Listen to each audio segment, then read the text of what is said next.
Mzansi, welcome back to your Feel Good Breakfast Show. And listen, I'm feeling oh so good this morning because it is a brand new day, Wednesday officially, right here on your Feel Good Breakfast Show. And as Africa Month does continue, we celebrate the stories and of course the flavors and heritage that connect us to who we really are. Now, first off today, we're going to be unpacking how family culture shapes identity, but also belonging, with psychologist Breast van der Schyff helping us just to understand why what happens at home really matters so deeply as soon as we enter on into the big old world.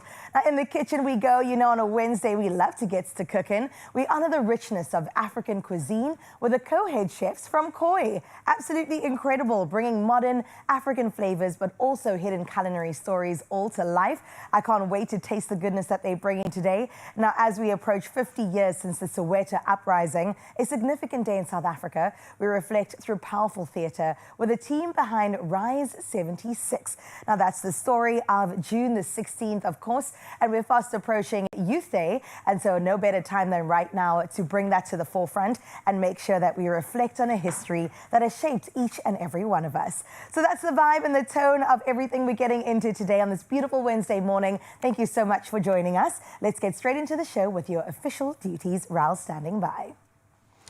Thank you so much, Carissa. Absolutely loving the fact that we get ushered into this beautiful day by you. So I'm going to start by saying a continued good morning, Mzansi. Absolutely hoping that you're having a beautiful day, and let's make it so right now. Official duties must commence as we're approaching just past the hour. So let's start off with official duties and bring in national headlines. Now, Communications Minister Solly Matlatsi has allocated 234 million rand to the SABC as part of his department's 2.5 billion rand budget for 2026-2027.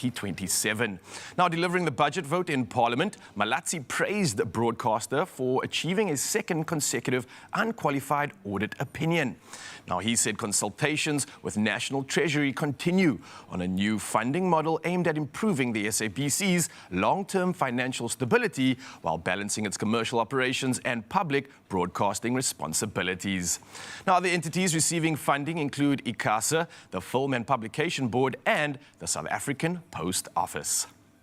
Well, continuing with local headlines, some schools in the Garden Route district remain closed after severe flooding and wind damage disrupted communities across the region.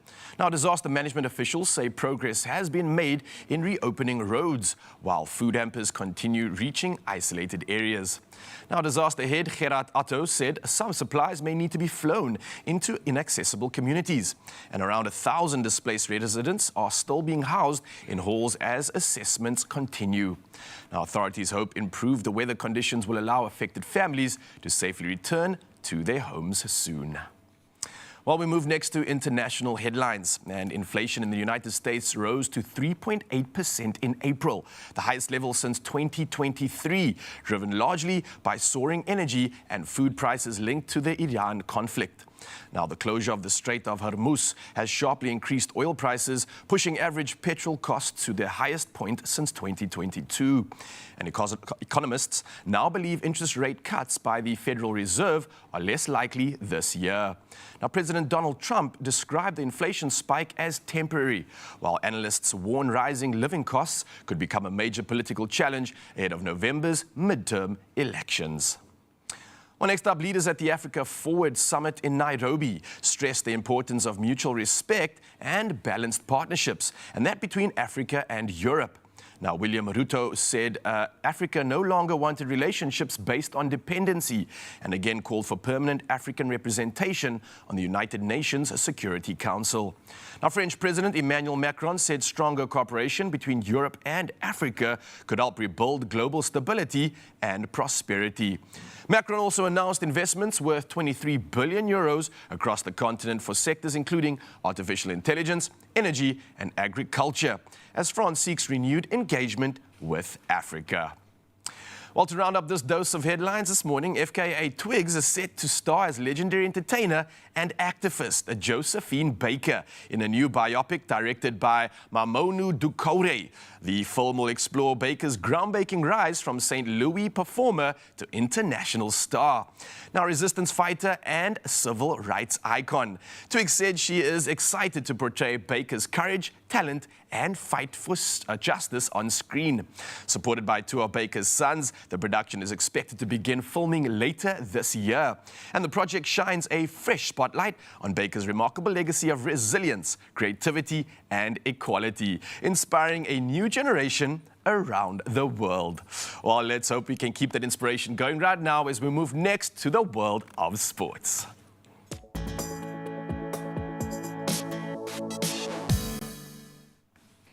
And reporting on all things sport right now, let's start off with local football action. Now, Mamelodi Sundowns' Premiership title hopes look all but over following a 3-2 loss to TS Galaxy last night.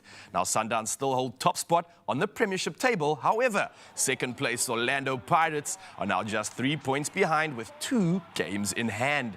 Now, Pirates could clinch the league title on Saturday with a victory over Durban City. And you know the fans are going to be coming hot to expect a win for that one. But from football, move to cricket news next. And the final 15-player Proteas squad has been announced for the Women's T20 Cricket World Cup. Now, the surprise selection sees veteran bowler Shabneen Ismail return to the team, having last represented South Africa in the final of the previous T20 World Cup. Now, South Africa begin their World Cup campaign against Australia on the 13th of June. While cricket's definitely taking front and center stage right now, and we'll continue with some reports from the Gujarat Titans, who climbed to the top of the Indian Premier League table after a ruthless 82-run win over Sunrisers Hyderabad. Now, the Titans bowlers proved unstoppable, bowling out their opponents for just 82 runs, with South Africa's Kagiso Rabada leading the attack with a man-of-the-match performance of 3 wickets for 28 runs. Well, we move to tennis action next, and things are definitely heating up. Yannick Sinner advanced to the quarterfinals of the Italian Open with a straight sets win over fellow Italian Andrea Pellegrino. Now, the victory saw Sinner equal Novak Djokovic's record of 31 consecutive Masters 1,000 victories. Now, Sinner will also look to break the record when he faces Andrei Rublev in the quarterfinals tomorrow. Well, we'll touch on sport again in the next hour, but for now, though, weather's up next, and you got to know what to wear. Well, Carissa's got the latest.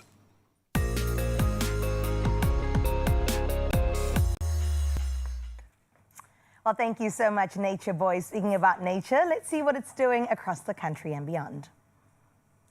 As we start out in Polokwane now, on your side, you are in for a bright and sunny day with light southwesterly winds. Now, looking at your temperatures, they start at a low of 12 degrees, rising to a high of 29. Now, your week brings you mostly sunny skies with temperatures in the mid to high 20s. From Polokwane, let's head straight into Klerksdorp next, where you can look forward to a sunny day throughout. Our temperatures do begin at a chilly 5, but don't worry, it reaches a high of 22 as the day progresses. Now, it's mostly sunny skies that dominate the coming days, with tomorrow's temperatures ranging between 6 and 22. And then out in Pretoria, you can expect a mostly sunny day as well. Temperatures range between 9 and a nice 26 degrees. As we look ahead, it is going to be a sunny week with temperature highs in the mid-20s. Well, let's head into Johannesburg next. On your side of town, you can look forward to sunny skies once again with moderate southwesterly winds to accompany that. Your temperatures, well, they will start from a 6-degree low and then rise to a set 21. For the days ahead, expect highs in the low 20s, with temperatures set to remain at 21 degrees through until Saturday. Mbombela, let's see what's going down on your side. Your day kicks off under bright and sunny skies. It seems like this is a trend now. Temperatures range from a chilly 13 to a very warm 29 degrees. Now, the week ahead brings you partly sunny skies, with tomorrow's temperatures ranging from 14 to a high of 22 degrees.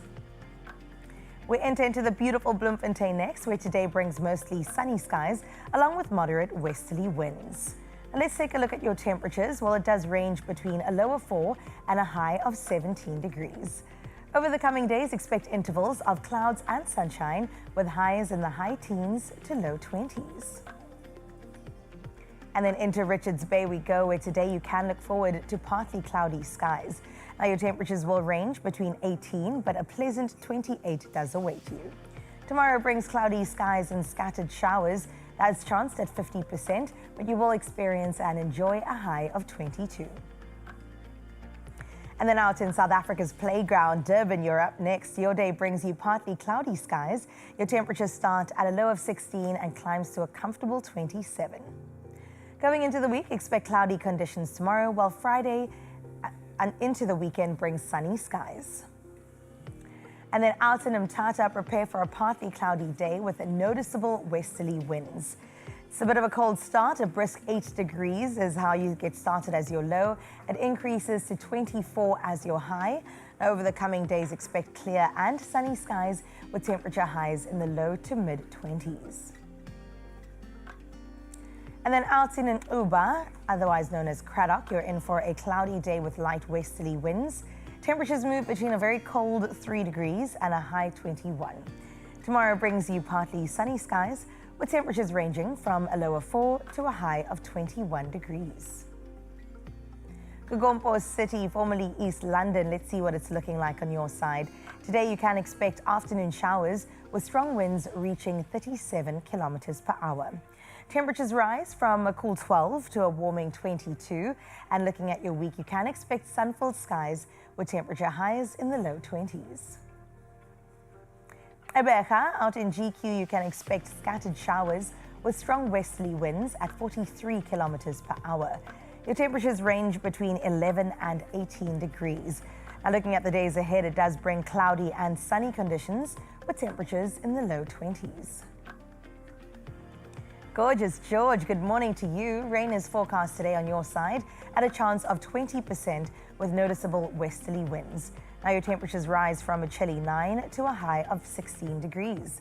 And as we take a look ahead, sun-filled skies do dominate with temperatures remaining in the mid to high teens.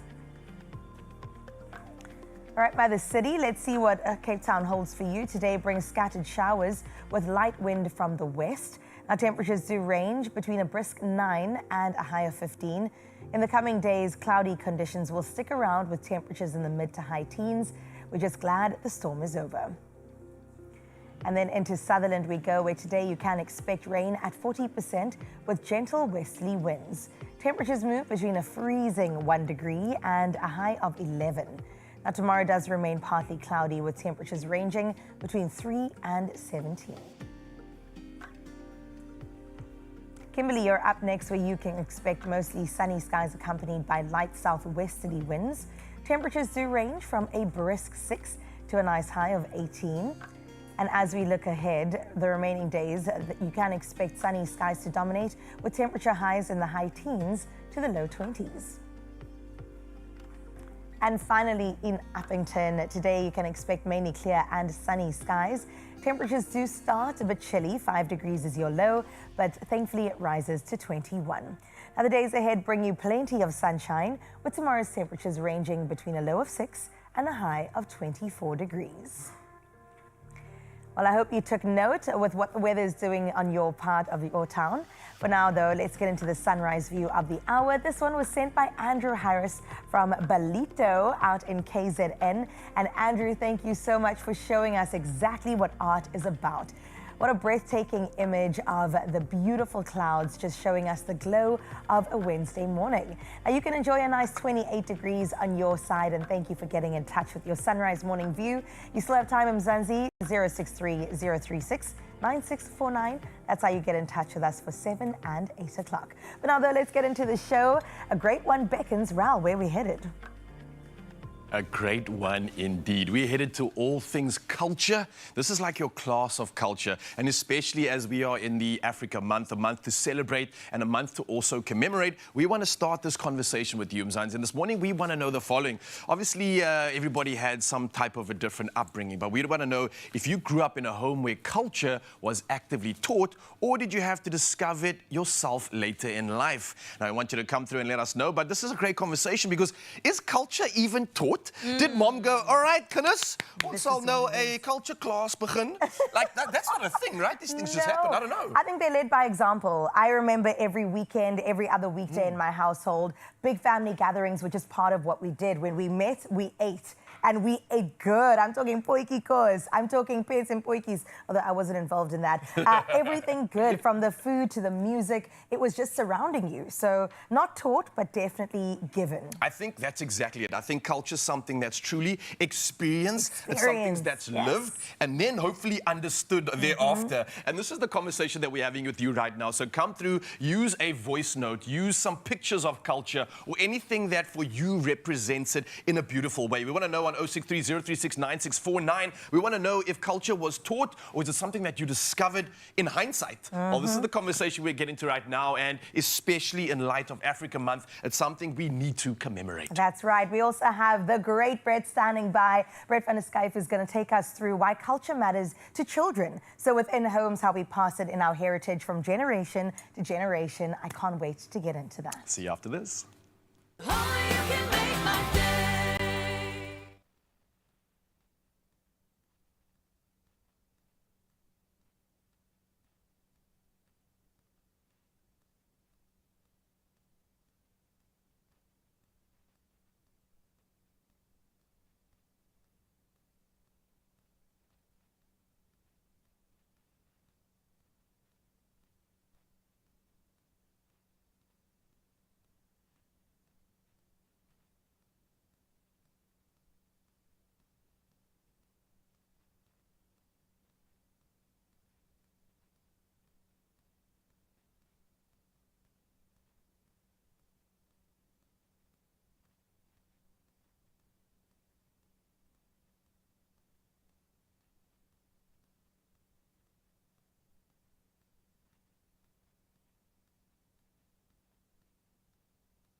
It's my feel-good breakfast show.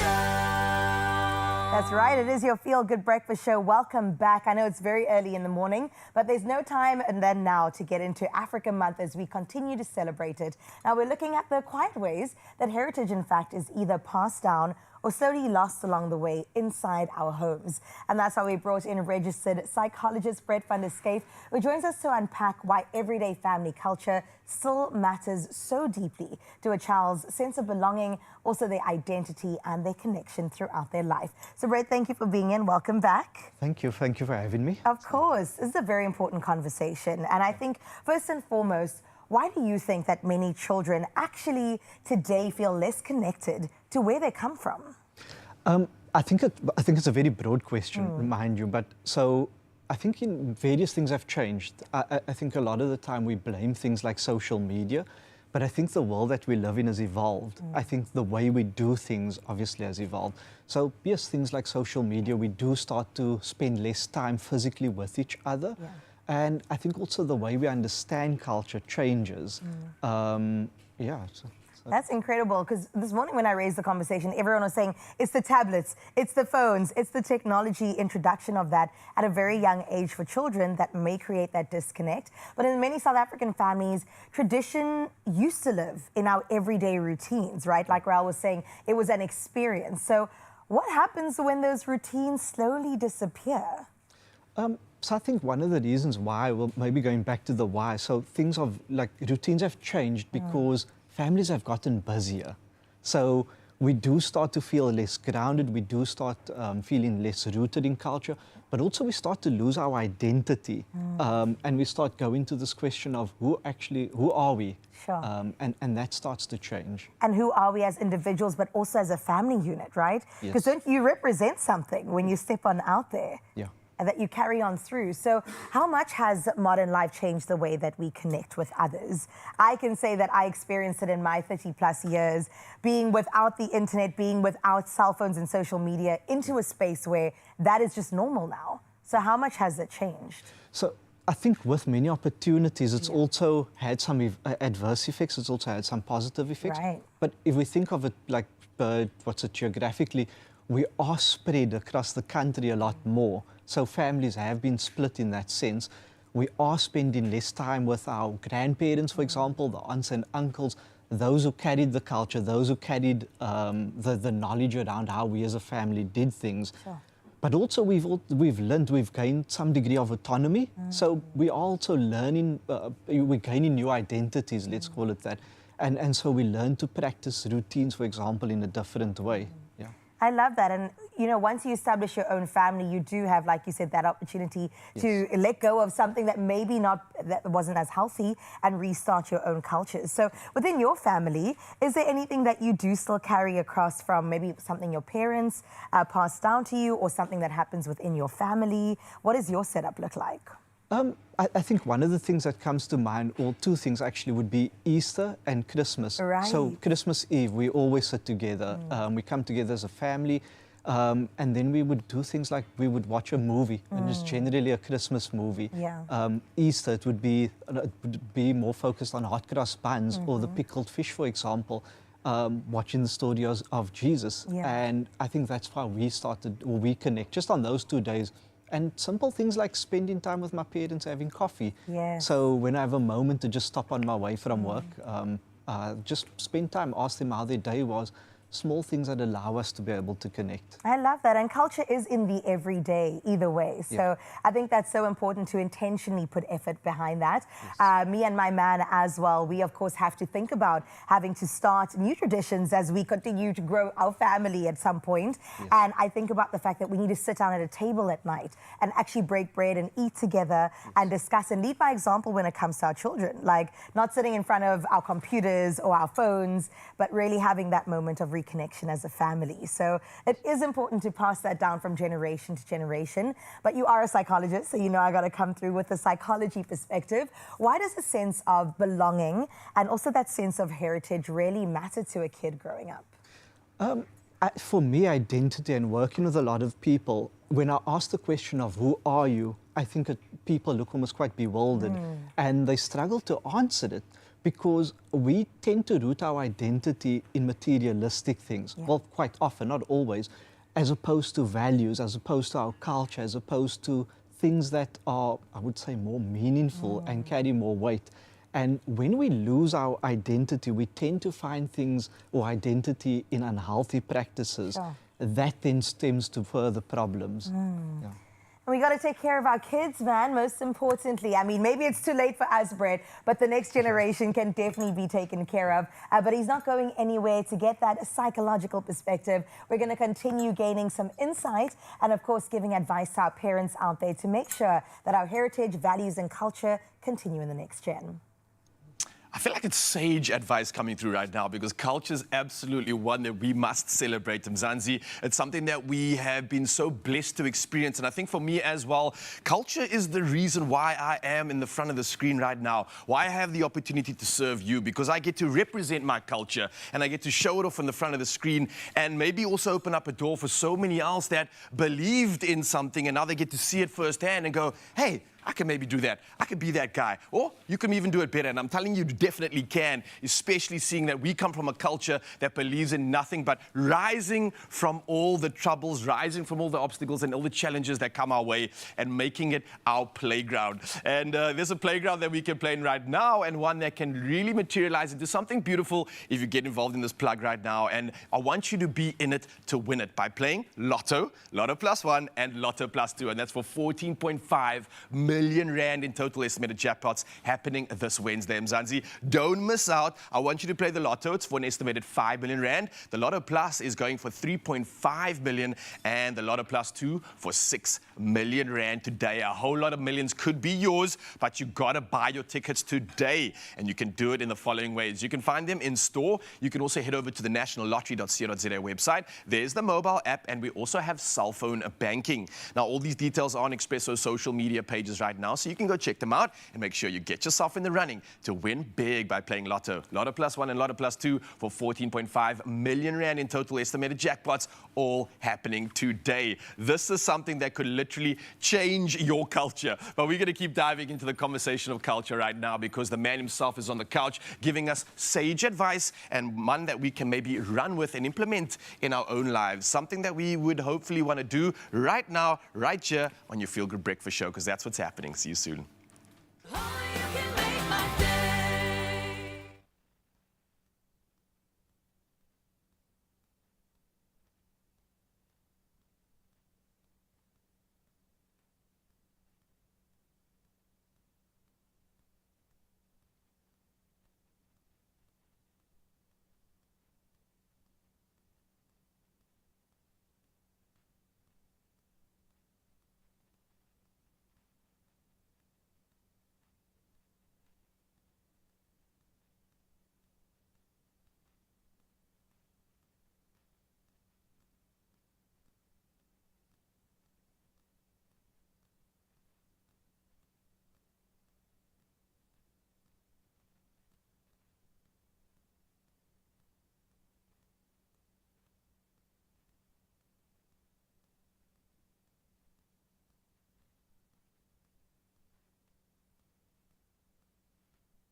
It's my Feel Good Breakfast Show. Well, welcome back to what is your Feel Good Breakfast Show. It's Expresso right here on S3, and we get into part 2 of a vital conversation all around passing culture down. And listen, it doesn't always happen through big speeches or formal traditions, but often it's built through the ordinary things that children experience consistently at home. And we brought in the big guns for this one. Yeah, the big gun is still sitting on the couch right now. I'm grateful for the conversation we already had. It's registered psychologist Brett van der Schyff in the building, and still talking about so many incredible things that we call culture. Yeah. And I think it's something so easily defined, but also not. Because you say culture and a few things come to mind, but then you also can go deeper into it. If I say the word to you, Brett, what are the first things that come to mind? Is it happy memories? Is it thoughts? Is it food? Is it a specific thing? Or is it people? Must be food. Sure. Food? Food, yes. I think my mom and her sisters especially were really good cooks. Yeah. So yes, food was quite close. I always think curry. Yeah. Bro, Cape yeah. Malay. And so food, music, I think just practices. So I'm a coffee drinker. I think my parents were, especially dad and I, coffee has become sort of like a bit of a culture. But things like sports, of course, soccer, rugby, cricket. Yeah. So we spend a lot of time around that. Things like a braai. So whenever the Bokke play, and it doesn't matter which time, we braai. Yeah. So I remember braaiing at 6 a.m. in the morning when they played. So it's things like that. And obviously things like education also forms a part of that. And the type of jobs that we have, you see a tendency in the family that happens. Yeah.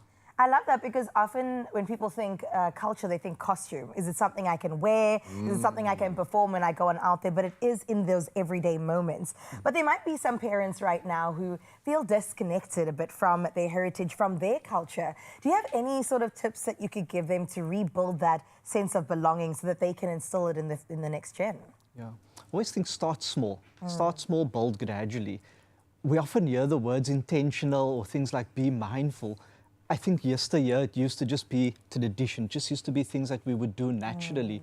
I think also the busyness of the world, we're having to say, let's put time aside to actually rebuild or to focus on connection.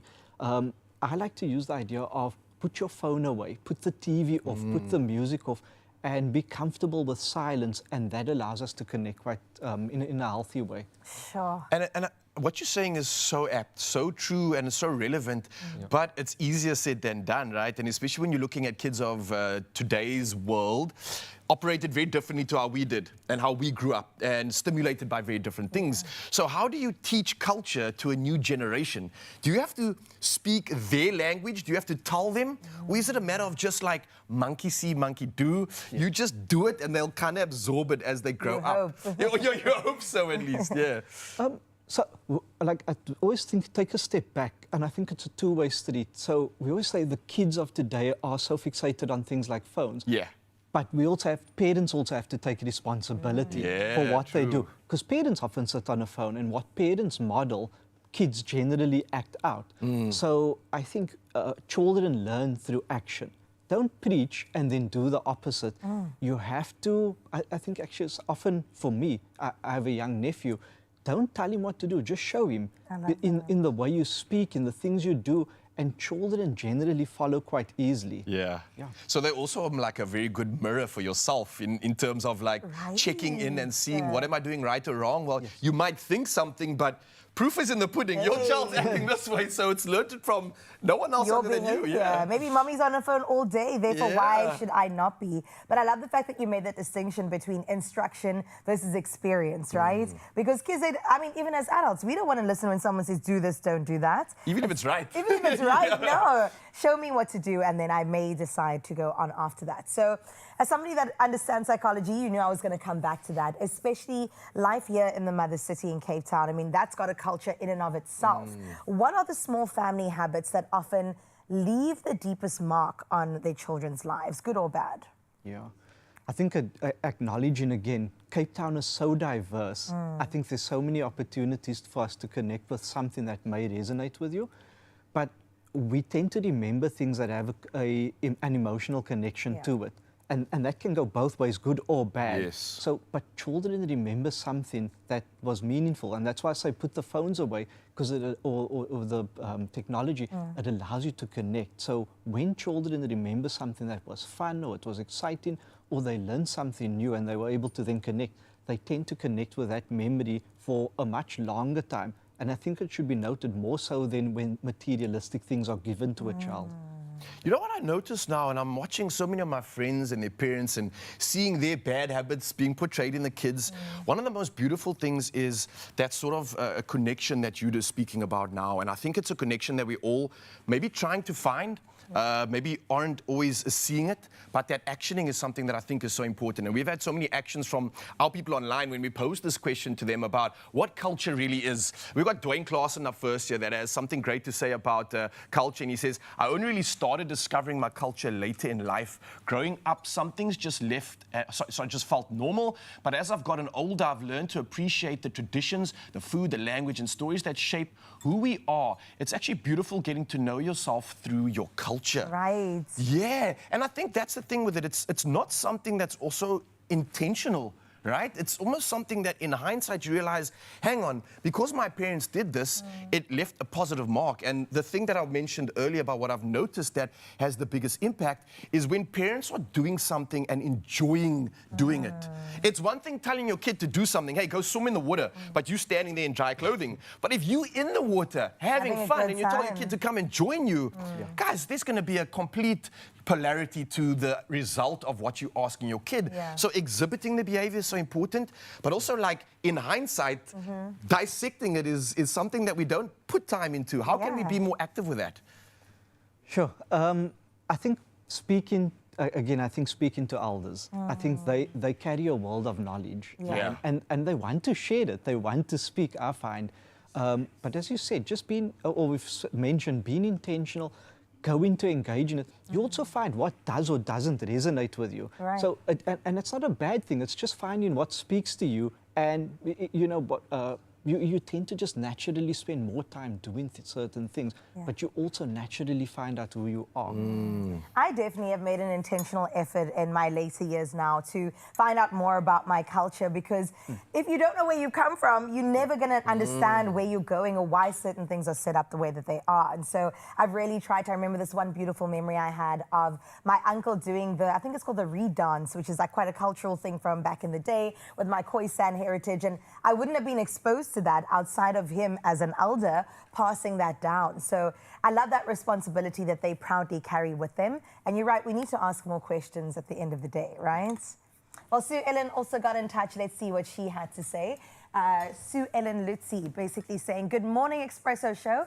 Family, trust you are well and blessed. Being colored, we have such a diverse culture unique to each family. I was raised in a home where God was actually our cultural beacon and Christianity our identity. And she's also wishing us a blessed day further. Yo. Religion. I relate to this. I had a ma, so stern, so strict.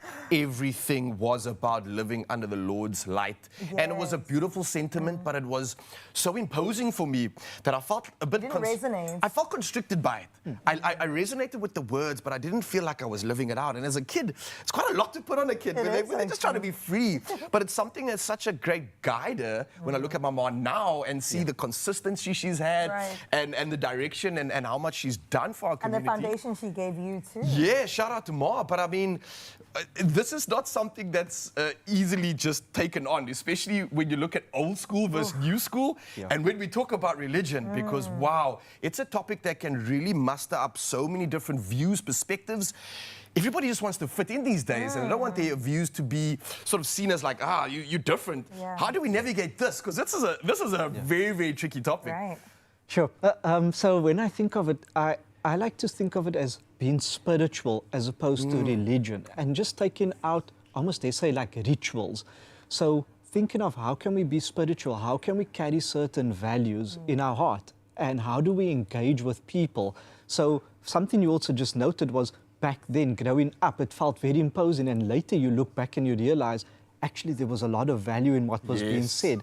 And I think that's something we do notice all the time, is when we think our parents were really strict and they did certain things, and then later on we think, wow, actually we really remembered, and we're quite grateful for what happened. They were our moral compass. You know, I don't know where I would have been without all of those rules put in place. So shout out to all of our parents and guardians that have guided us through this life. It is such an honor to be a parent, I think, and to take that quite seriously too. So Brett, thank you for sharing from that psychological perspective, but also from your own experience. We appreciate that. And I think that's a beautiful reminder that this Africa Month, heritage is often carried through ordinary family life. It's the everyday, the meals we share, the stories that we repeat, also the music we play, and the time that we get to make for each and every one. Absolutely. And for many children, those moments become part of who they are for life. So something to take into account when you are actioning the things you do in your life. And remember, monkey see, monkey do. There's a lot of people that you might be impacting that you don't even realize. Right. There's an impact coming right now from the kitchen. We were speaking about everything culture,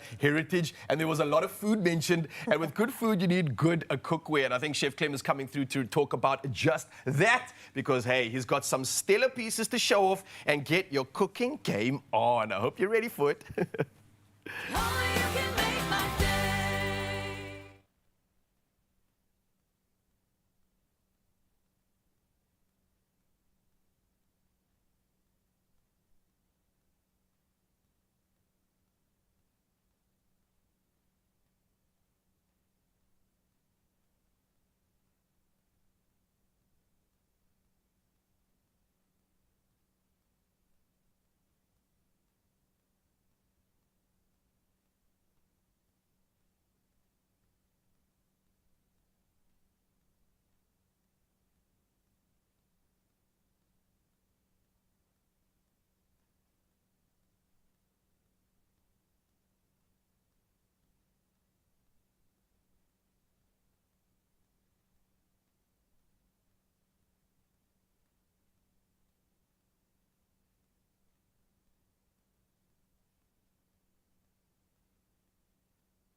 It's my feel good breakfast show. Hey, I see you, you beautiful people. Welcome back to your Feel Good Breakfast Show. You made the right choice, plugging in right here to The Plug, and especially when it comes to all things cooking, because today we're turning up the heat of the kitchen with a cookware essential that's as stylish as is practical. And Chef Clem Pedro is here to chat all things ceramic cookware and why it's becoming a go-to for home cooks. When I think of culture, the conversation, the question we have today, this is what I think about, man. The pots in the kitchen was all culture to me. How you doing this morning, Clem? So good to see you. Really happy. When I speak culture, what comes to mind for you, bro? And the thing is, for me, being a foodie person, you speak culture, I go straight to the food. The food tells stories with languages they can't progress. Not at all. Food takes over. For me, it's like breedies, curries, and those sort of things, like stews. Is it similar for you in terms of those like nuances? Absolutely. Yeah. And it smells and it sounds and it's it's also like to be honest, my favorite meal in the world is tripe and trotters with the beef and Really? everything. Yeah. It's the emotion of the day in the beginning when you're From busy the cleaning it. And people are like, what's that smell? It's all part of the emotion and everything goes into it. And cooking's where it all happens. I always say the memories you have in life, most of them are surrounded by the people, the food, and a table, not the brief you had to submit, right? Yes. So food is where we invest, and food is where we create memories. So I love the fact that we're talking about cookware Yes. and how to better the experience of being in the kitchen. And create nothing but positive memories and not, oh, I'm struggling, I'm stressing, it's not working, the heat isn't spreading, etc. And I think that's why we need to make sure that those aren't questions we're concerned about and get our cookware essentials on fleek. 100%. So talk to me about the plug here. I don't know if it's me that's getting old, but like if there's no order in the kitchen, I'm out. I'm done. That's what you happens. just know what you want, man. Exactly. You're refining. So when it comes to order and when it comes to versatility, and we're talking about this beautiful ceramic coated cookware, it is so lovely. And the first thing is that experience from when you first open the lid, which I want you to do. Okay. It's like literally, we talk about luxury. Even the feel. Yes, There's yes. like, listen, this is not polished. This is like a brush. It is. Sort of a metal feel. So really, I'm getting rustic. I'm getting like, it's dense, it's hard, it's heavy. It's heavy. It's real. Whoa, So when man. we talk about luxury, okay? This is proper. I feel like this is one of those shields I Sparta, can use. Sparta. Nice. We talk about luxury. Luxury's it's not about a thing. Luxury is about all your senses coming together to create an experience. Like you said, Yeah. you felt the texture on the handle, Yeah. you felt the weight on it, and the way it felt balanced in your hand. All of that comes together to create amazing cookware. Then we talk about the materials. So we got recycled aluminium used to put the pot together. Wow, And nice. anytime you put recycled in front of anything, Nature Boy dances. Boom, boom. Yes. 10 celebrate. points. And then obviously we got the aluminium, but the coating is this beautiful ceramic non-stick coating, which has been reinforced, which makes it non-stick.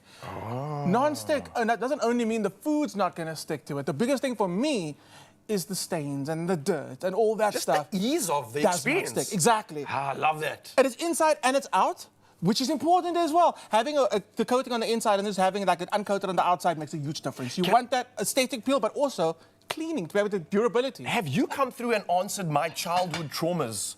My childhood trauma prayers were the experience I had in the kitchen after the incredible food.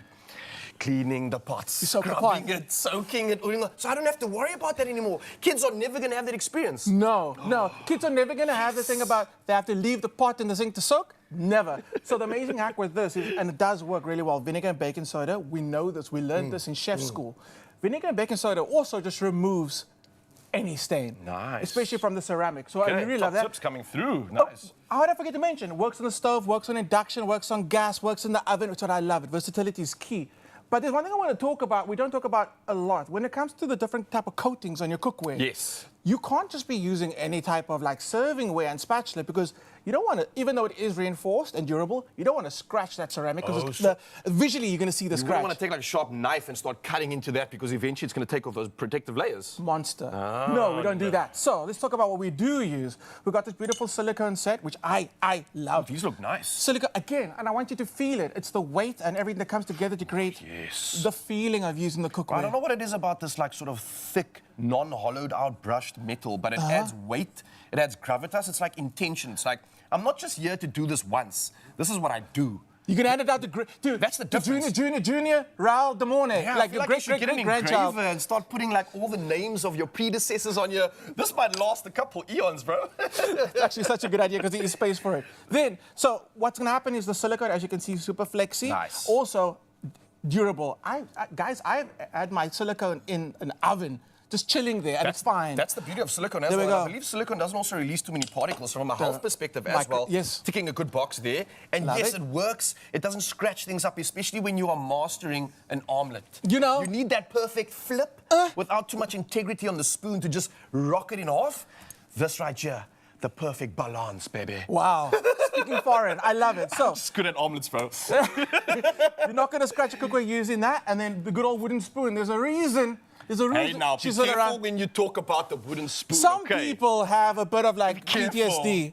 But, yeah, I don't but know how I feel about this one. I don't know. It looks beautiful. It looks very inviting. Looks very different to the one I'm used to. So already, this is changing my childhood trauma. I feel you. Also, this is a very beautiful spoon, eh? Look at the wood finish on that. Can you imagine that? Just joking, just Too joking. soon, bro. Come No, on. love a I've wooden just spoon. gotten over that. Love a wooden spoon, really great for any type of cookware. Yeah. And the thing about when your spoons are taking on the color and everything, there's different hacks you can actually do to like release some of the flavor. But I love a curry-dyed wooden spoon. Just saying. That yellow inside Yes. there. That's authentic color right there. If that's not all, if there's not an essence of curry in your whole spoon, I don't want it. I don't want. Okay, then I fast love forward. that, okay. Let's go strong to knives. Friends and family. People have been like, literally, I've got so many DMs. What's the one thing I need for my toolkit or my chef kit? Start with a good knife and everything else will fall in place. Yeah. A good knife really makes all the difference. A good sharp knife, and I believe when I say sharp, people get scared when we say sharp. Yeah, dude. I'm so excited about this. I didn't even know this was coming on the show. I got these knives You recently. did? There was a heavy situation in our house, okay? So between myself and the wife, we're always not sure like who's gonna do meal prep. We share the load, and we literally always are, either one of us who's ever prepping the food, always frustrated. And we're not like, is it the stress of the day, is it the fact that we hate meal prep? Little did we know it was the knives. Our knives were so blunt. It was ruining the experience of cutting our food and prepping the meals. And we'd be tired and be irritated after this. We didn't know why. My wife says, let's get some new knives. I'm like, no, we just sharpen the knives. Like, no, she wants new knives. She wants to do something special. Get these new knives. We got Willie's knives. Swing, swing. Bro. Swing, swing. I'm sorry, wife. Wow, I love cutting things now. I love prepping in the kitchen. Everything glides, everything slides. Hey, easy, Everything's easy. Yeah, I should be easy. Look, guys, seriously, this knife is so sharp. I just literally Did you just accidentally- nick yourself? I literally nicked myself accidentally from the sharpness of this. So again, be careful Be in the careful. kitchen. We're talking about proper sharp knives over here as well. And again, this is the beauty of this product right here. The fact that it's ultra sharp, the fact that it just glides through everything, hopefully not fingers like me, but it's such an incredible feeling and experience in the kitchen having good utensils like this. Man, for I'm sure. putting this one on the top of the list. And it reduces waste, which people don't understand. It does. When you're hacking at something, a lot of that hacking ends up in the bin. When you're cutting beautifully intentional slices, it's all going to be used. It really does make a huge difference. Herbs, if you're bruising herbs with a blunt knife, it's going to do nothing. Using a proper knife to cut your herbs to get that proper cut through it makes all the difference. Are we like just old because we're getting excited by this, or we are just men that know what we want? We know what we want. Yeah. That's the thing. I think so, And we are man. so intentional that we literally walk, when it comes to what we have in our kitchen, because we know the experience that goes with it, every single piece is becoming intentional. And it's really You know what I happening. want? I want to see these things in action. And Let's I do think it. we might be able to do just that, Mzansi. Now, whether you're preparing quick midweek meals or cooking for family and friends, having the right cookware and kitchen essentials can make all the difference. So you can shop the latest cookware at Woolworths, in store, online, and of course on the app. And we're going to see these things in action very soon. We'll Come on, see I'm you going to do first soon. aid. I'm going to do first aid. Yeah, come, Coming let's right go. back. Come, See you first now. aid.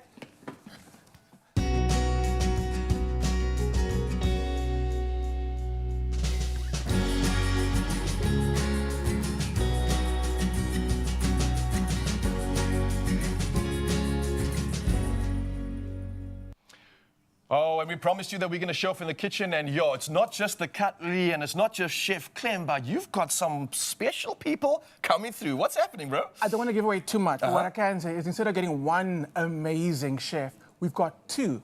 And not just from any restaurant, from Koi people. So Wow. hang on tight. It's going to be If you crazy. don't know, ooh, you're about to know. And if you know, well, you know, and you're really excited, and you definitely want to see us straight after this. Mzansi, get ready for the good stuff. Oh, you can make my day.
It's my feel-good breakfast show.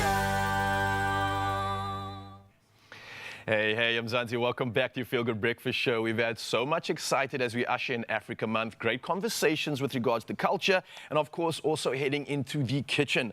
But with the season approaching, and yes, you can feel that it's getting rather cold out here, we need to plug you in on some health advice, and we're going to do just that in a minute. But I think this is a great time for us in South Africa to be aware of the fact that we are transitioning into a new season. With that comes so many new opportunities, and if you listen to this conversation next, I think you're going to really understand why it's an opportunity and not something that you should be scared of, especially when we talk about changes in diet, medication. Our gut balance can easily be thrown off. So we had to bring in a very special guest, our pharmacist, Jamil Karimis, who's here to help us do a winter gut check and look at why supporting your gut, especially with probiotics, can make a real difference to how you feel this season. So how are we doing firstly this morning? Our resident pharmacist, our esteemed panel of one. Thank you. Yeah, good. Good to be back again, Ryan. Are we healthy? No, we're healthy. I'm healthy. Are you? I am, and I'm good, hoping it can stay that way, especially after this conversation, because like we said, so many changes are happening, and there's a lot of disruption this year. Why does winter seem to do that? Disrupt our flow, disrupt our gut health, and just our vibe in general?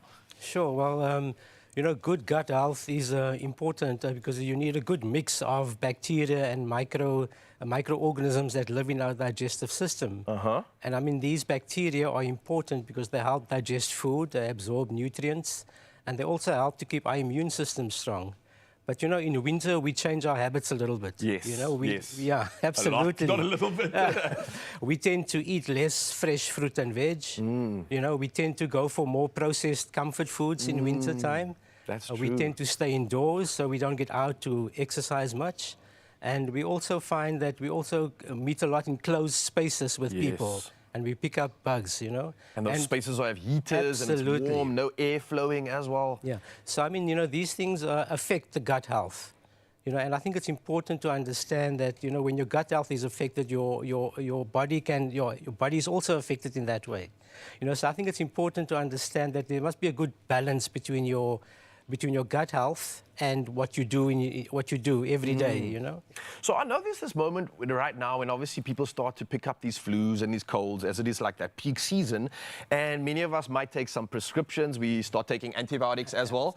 How much of an impact does this have on our sort of gut health, the balance? Is it throwing it out a bit? Is it impacting it positively or negatively? Absolutely. So when your gut health is under stress, it's more difficult for your body to fight it naturally, or even to fight it with antibiotics. Okay. So, you know, antibiotics play an important role, and when they're properly prescribed, they also, you know, they kill the good bacteria in your body. That's the stuff we need, right? That's the stuff we need. You need Okay. good bacteria in your body. So what happens? So they kill the bad bacteria. Apologies. The antibiotics kill the bad bacteria in your body, but the good bacteria is what we need. But what happens is the antibiotics also take out the good bacteria in the body. Oh, it doesn't like discriminate. No, It just no. takes bacteria out. Absolutely, absolutely. So that unbalance in the probiotic, the gut flora upsets the gut system, and that can cause problems down the line, yeah. So antibiotics has a potential negative effect on sort of our gut health. What then would something like probiotics do?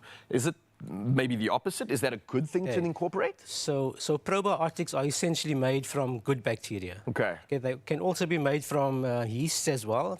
Some probiotics can be made from yeasts. So what the probiotics do is they kind of restore the gut balance. If your gut balance is out of sync, you can get things like bloating, diarrhea, constipation. Your immune system can go down as well. okay. So it's important to then restore that gut balance, and that is where probiotics come in. And is it something that you should take while taking an antibiotic before, when you're healthy, can you take it? Or is it something you should just take after running a course of antibiotics? So I mean, there are different strains of probiotics, and they do different things. Yeah. And I think sometimes, you know, when you're ill or you're on antibiotics, I think it's important then to seek medical advice through your pharmacist or your healthcare professional, your doctor, to see if a probiotic is suitable for you. Because not all probiotics suits everybody, you know, and it's not for everybody. Yeah. And, you know, I think the right probiotic at the right dose for the right reason goes a long way to support your gut health. Absolutely, and the stuff that we're putting into our bodies right now, we aren't even aware of the effect it has until later on when it's a massive problem, and it might be sometimes a little bit too late, but not right now because there's a lot that we can do. And I want to know from you, what are some of those daily habits we can maybe incorporate to ensure our gut health is balanced? It's on that perfect sort of a spectrum. So, I mean, you know, a good balanced gut health starts with small daily habits. And I think the biggest thing, I think, is a balanced diet, rich in fiber, fresh fruits, legumes, whole grain is very important. Okay. And then also hydration is very important. Good sleep, a sleep pattern is important. Exercise to get out as well, activity and movement.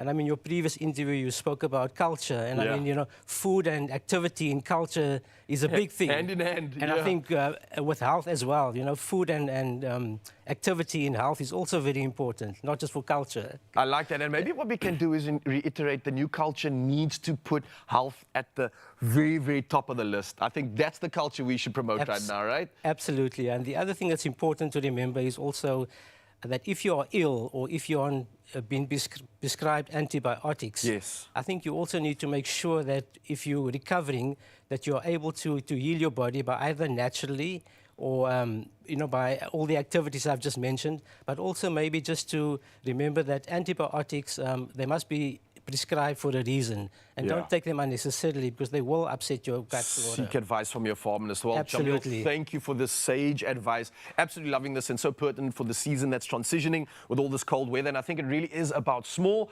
consistent habits, just like Jamil said, that support your gut and overall well-being. And I can't thank you enough for sharing this moment with us and an opportunity to celebrate this one right here.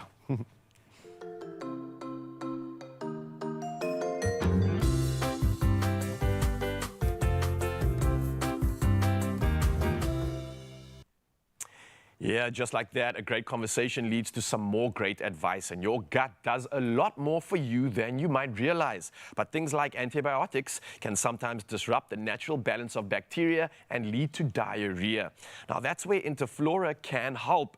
Interflora contains a probiotic yeast that works in the gut to help restore the natural balance of bacteria, and it stays active in the gut for up to 8 hours. Now, it can be used for antibiotic-associated diarrhea or acute diarrhea.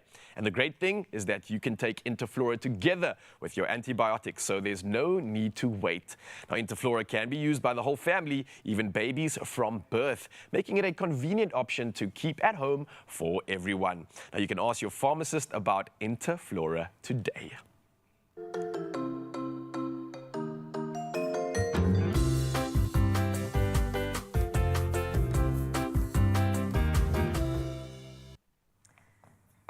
Well, that brings us to just a moment after 7 o'clock. It is time to update you on your national news headlines. We start here with the Congress of South African Trade Unions that has backed President Cyril Ramaphosa's decision to take Parliament's independent panel report on review following the Constitutional Court ruling on the Phala Phala matter. Now, the court found Parliament's impeachment process directives unconstitutional. Ramaphosa announced he would seek legal review and would not resign despite mounting opposition pressure. Now, COSATU spokesperson Zanele Sabela said stability in the presidency is important and supported the president's right to question aspects of the report before further action is taken. In other national news, Communications Minister Solly Malatsi has allocated 234 million rand to the SABC as part of his department's 2.5 billion rand budget for the years 2026 to 2027.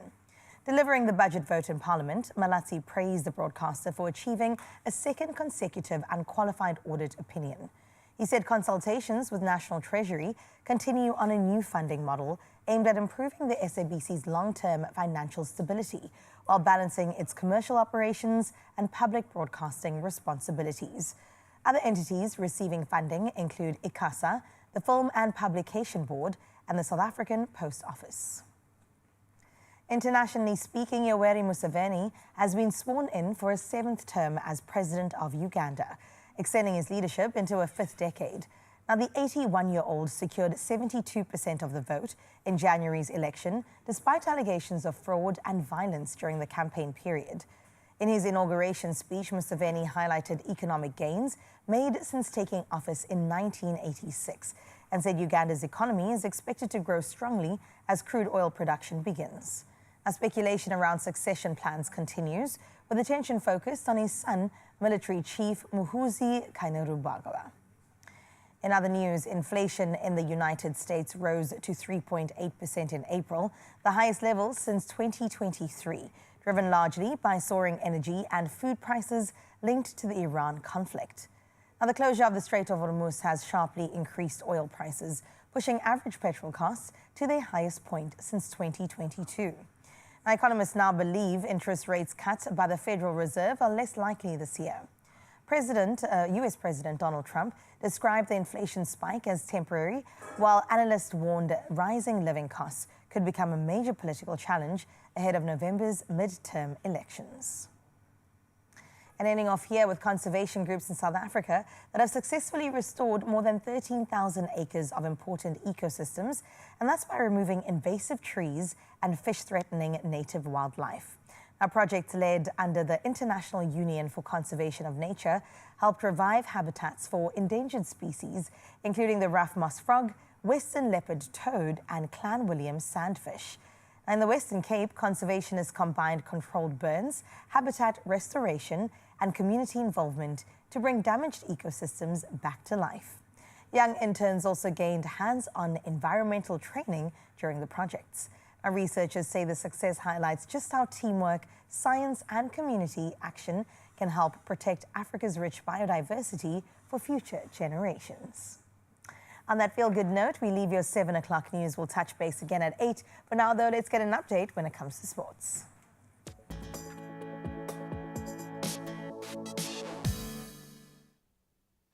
Thank you, Carissa. And yes, it's time to sport once again and start off with footballing news. Now, Mamelodi Sundowns Premiership title hopes look all but over, following a 3-2 loss to TX Galaxy last night. Now, Sundowns still hold a top spot on the Premiership table. However, second place Orlando Pirates are now just 3 points behind, with 2 games in hand. Now, Pirates could clinch the league title on Saturday with a victory over Durban City. And bet your bottom dollar the fans are going to be anticipating a W this weekend. Well, from football, we'll move to cricket news next, and the final 15-player Proteas squad has been announced for the Women's T20 Cricket World Cup. Now, the surprise selection sees veteran bowler Shabneen Ismail return to the team, having last represented South Africa in the final of the previous T20 World Cup.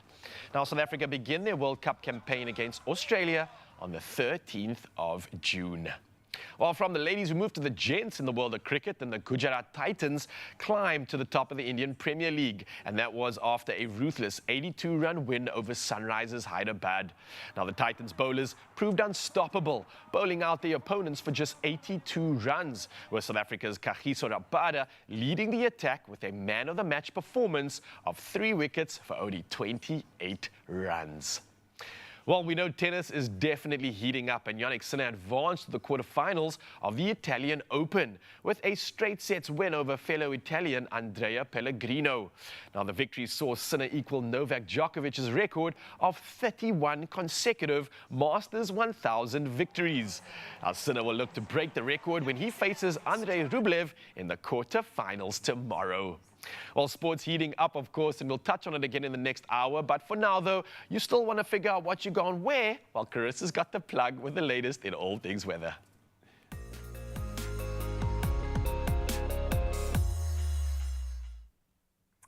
Well, thank you so much, Riley. Let's get straight into your weather. As usual, we start out in Polokwane.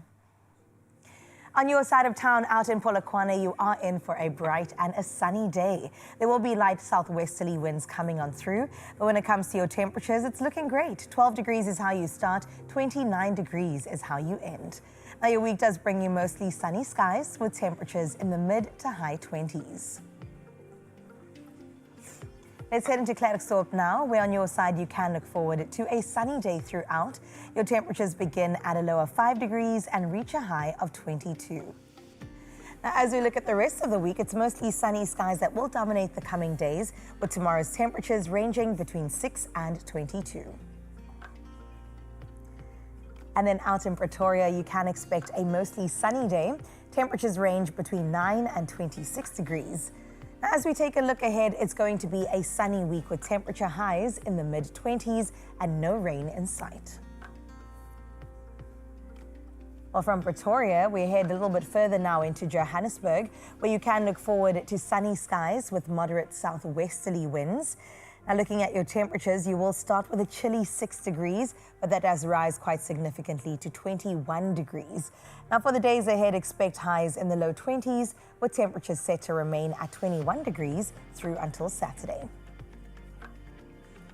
And then in Mbombela, your day kicks off under bright and sunny skies. Temperatures range from a chilly 13 to a nice warm 29 degrees. It seems like it's summer. The week ahead brings you partly sunny skies with tomorrow's temperatures ranging between 14 and 22. And then we head to Bloemfontein, where today brings mostly sunny skies along with moderate westerly winds. Now, looking at your temperatures, it does rise from a chilly 4 degrees to a high of 17. Over the coming days, expect intervals of both clouds and sunshine, but your highs will remain in the high teens and even into the lower 20s. Heading into Richards Bay next, where today you can look forward to partly cloudy skies. Temperatures will range between 18 and a nice pleasant 28 as your high. Now, tomorrow brings cloudy skies and scattered showers. Now, that's chanced at 50% with a high of just 22 degrees. And then in South Africa's playground we go. Durban, you're up next, where your day brings you partly cloudy skies. Looking at your temperatures, well, it starts at 16 and climbs to a nice, comfortable 27. Going into the week, expect cloudy conditions tomorrow, while Friday into the week brings sunny skies. All right, let's see what Mthatha has to offer for this day. Prepare for a partly cloudy day with noticeable westerly winds on this Wednesday. Your temperatures climb from a brisk 8 degrees to a high of 24. Over the coming days, expect clear and sunny skies with temperature highs in the low to mid-20s. In Uba, formerly Craddock, it's your turn now, where you are in for a cloudy day. There will, of course, be some light westerly winds coming on through. Temperatures move between a brisk 3 degrees and then it increases to 21 as your high. Now, tomorrow brings you partly sunny skies with temperatures ranging from a low of 4 to a high of 21. And out in Kugompo City, formerly East London, today you can expect afternoon showers with strong winds reaching 37 kilometers per hour. Temperatures rise from a cool 12 to a warming 22. And as we take a look at the week ahead, you can expect sun-filled skies with temperature highs in the low 20s. And then in Ebeja, in GQ, you can expect scattered showers with strong westerly winds sitting at 43 kilometers per hour. Temperatures range between 11 and 18 degrees. Now, the days ahead bring cloudy and sunny conditions, and looking at your temperatures, well, they do remain in the low 20s.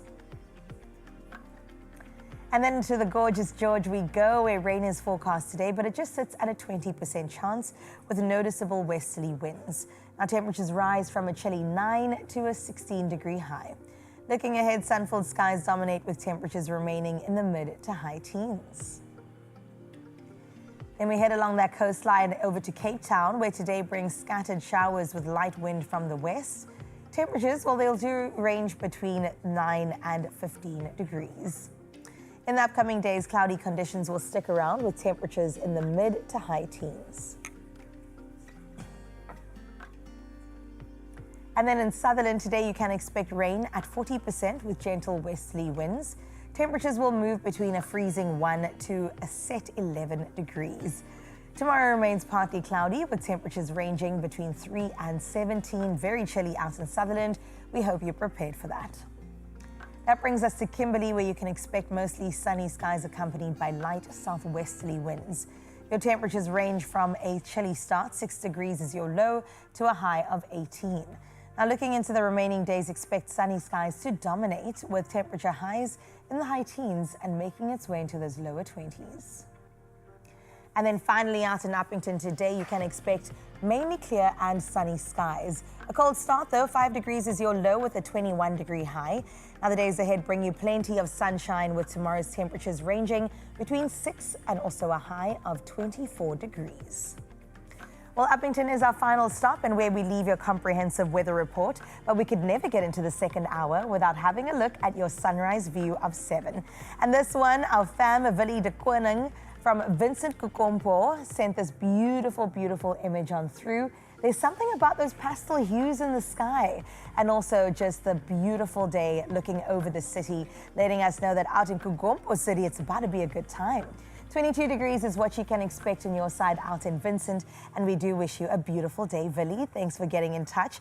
Always coming through with a 10 out of 10 image. And remember, we do this one more time at 8 o'clock. Here's that number again, 063 036 9649. Do let us know, take a picture, clean your phone's camera, and we'll see what 8 o'clock looks like according to you. For now, though, 7 o'clock does beckon a new hour, new content, and Clem has got you covered. After the break, Tanola Govender and Jeffrey Abrams are in the kitchen from Koi Restaurant, putting Africa on a plate, and they promise there will be tongue. Don't go anywhere. Only you can make my day.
It's my feel-good breakfast show.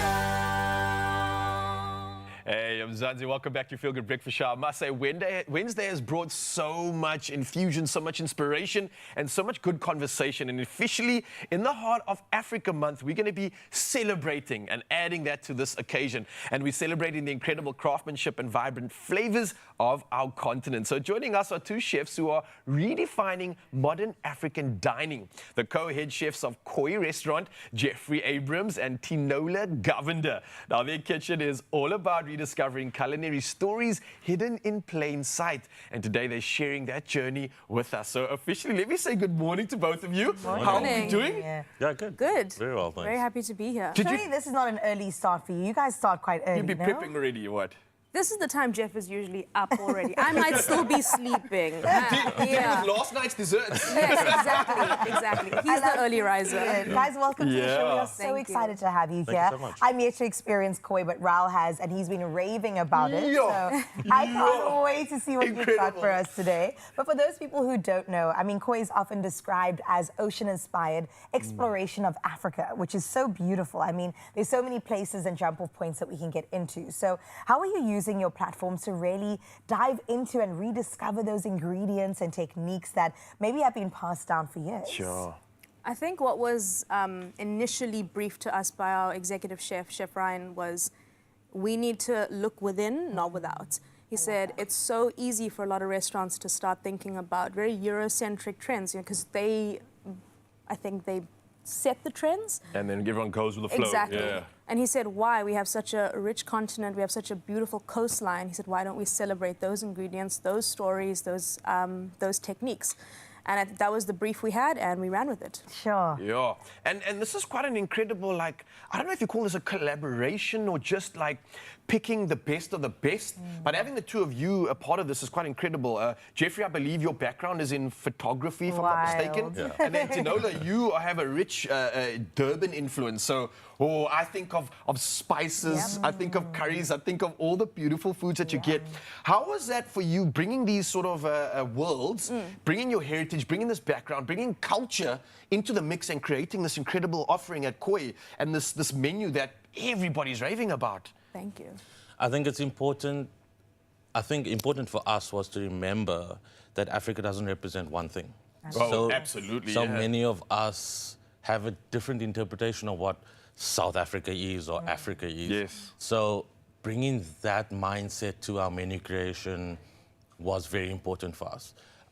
So, looking, as Tinola said, looking at the whole of Africa was for inspiration. So, we're not trying to, we aren't Nigerian, we aren't Ghanaian, we aren't Ethiopian. So it's been inspired by that, and then bringing, as you said, our influences from growing up or before jumping into this culinary world, bringing all of that to the food, and making it accessible for people who don't necessarily have the opportunity to travel. Yeah, and I mean, it's easier said than done, right? I mean, you talking about like subtle but powerful nuances that represent our country and that diversity. I mean, you can't just add spiciness to a meal and then, oh, there we go, Durban sorted. Done. You know what Exactly, I mean? Like, there's a yeah. lot more to this. Of course, there's depth, there's layering, there's nuance that can only really come from, I think, growing up with it. Yeah. And meeting Jeffrey and working with him over the years has been a great reference point for me for Cape Malay cooking, because I never had a reference for that. I believed that spice was only ever used one way, which is quite heavy and hot, as we do in Durban. But Jeff has showed me so many other ways to layer it. And bring to sweetness of into course, it yeah. as well. I think that's so beautiful that you've both raised the nuance. And like you said, it's not a homogenous thing. Yeah. Africa is not a country. There's so many Exactly. different parts to us that we can bring to the table. And you guys have been awarded for that as well. Sure. Which is so great to see for your style, for your culinary excellence. Thank you. So if me as a newbie walks into your space and wants to enjoy and experience Koi, what do you hope that I walk away with? We always say craveability is a big thing. We want people to walk away and say, I can't stop thinking about the ox tongue, or I can't stop thinking about the beef fillet that we have on the menu, or the banana that we have as our main dessert option. Because you want to go away, you want it to stick with people, because then if they can't recreate it at home, they have to come back. Yeah. That's the trick. Craveability. Yeah. I always have this thing that I feel that we all have a catalyst or a person of inspiration. Was like anyone in your family that? Because my cooking spread, I'm not a chef, right? But I make a mean omelette. I can do certain curries here and then. I always think like that's from my culture, that's from my heritage, from my parents, my grandparents. Yeah. Is that the same for you? Are you finding influence from culture coming in? Because it's something we're celebrating. It's something that we're very passionate about with Africa Month, and it's almost like this dance that you get to share with the world in your recipes and your flavors. Do you find moms at the back of your head when you're making some of these recipes? 100%. She's judging as well. She is always there. She's always there to to give me a little bit of advice. Hey, there's mom on the screen, by the way. there she Shout out is, to the great influence. Oh, she's going to be really happy. Yeah, she's always got some sort of presence. Even if I'm in the shops, I phone her and I say, Mom, what cut of lamb do you think I should buy? Or when I leave Durban, she packs a suitcase full of spices because she says I can't find the spices here that are appropriate, in her own words. So she always makes sure that we are stocked, and Jeffrey as well. She always sends a couple of...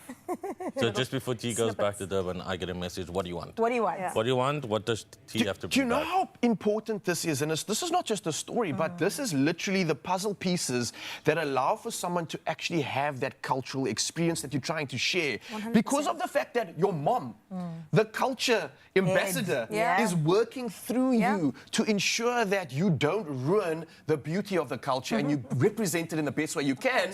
This is incredible. And I think this is translated to Koi in the restaurant because it's not just a restaurant and a brand.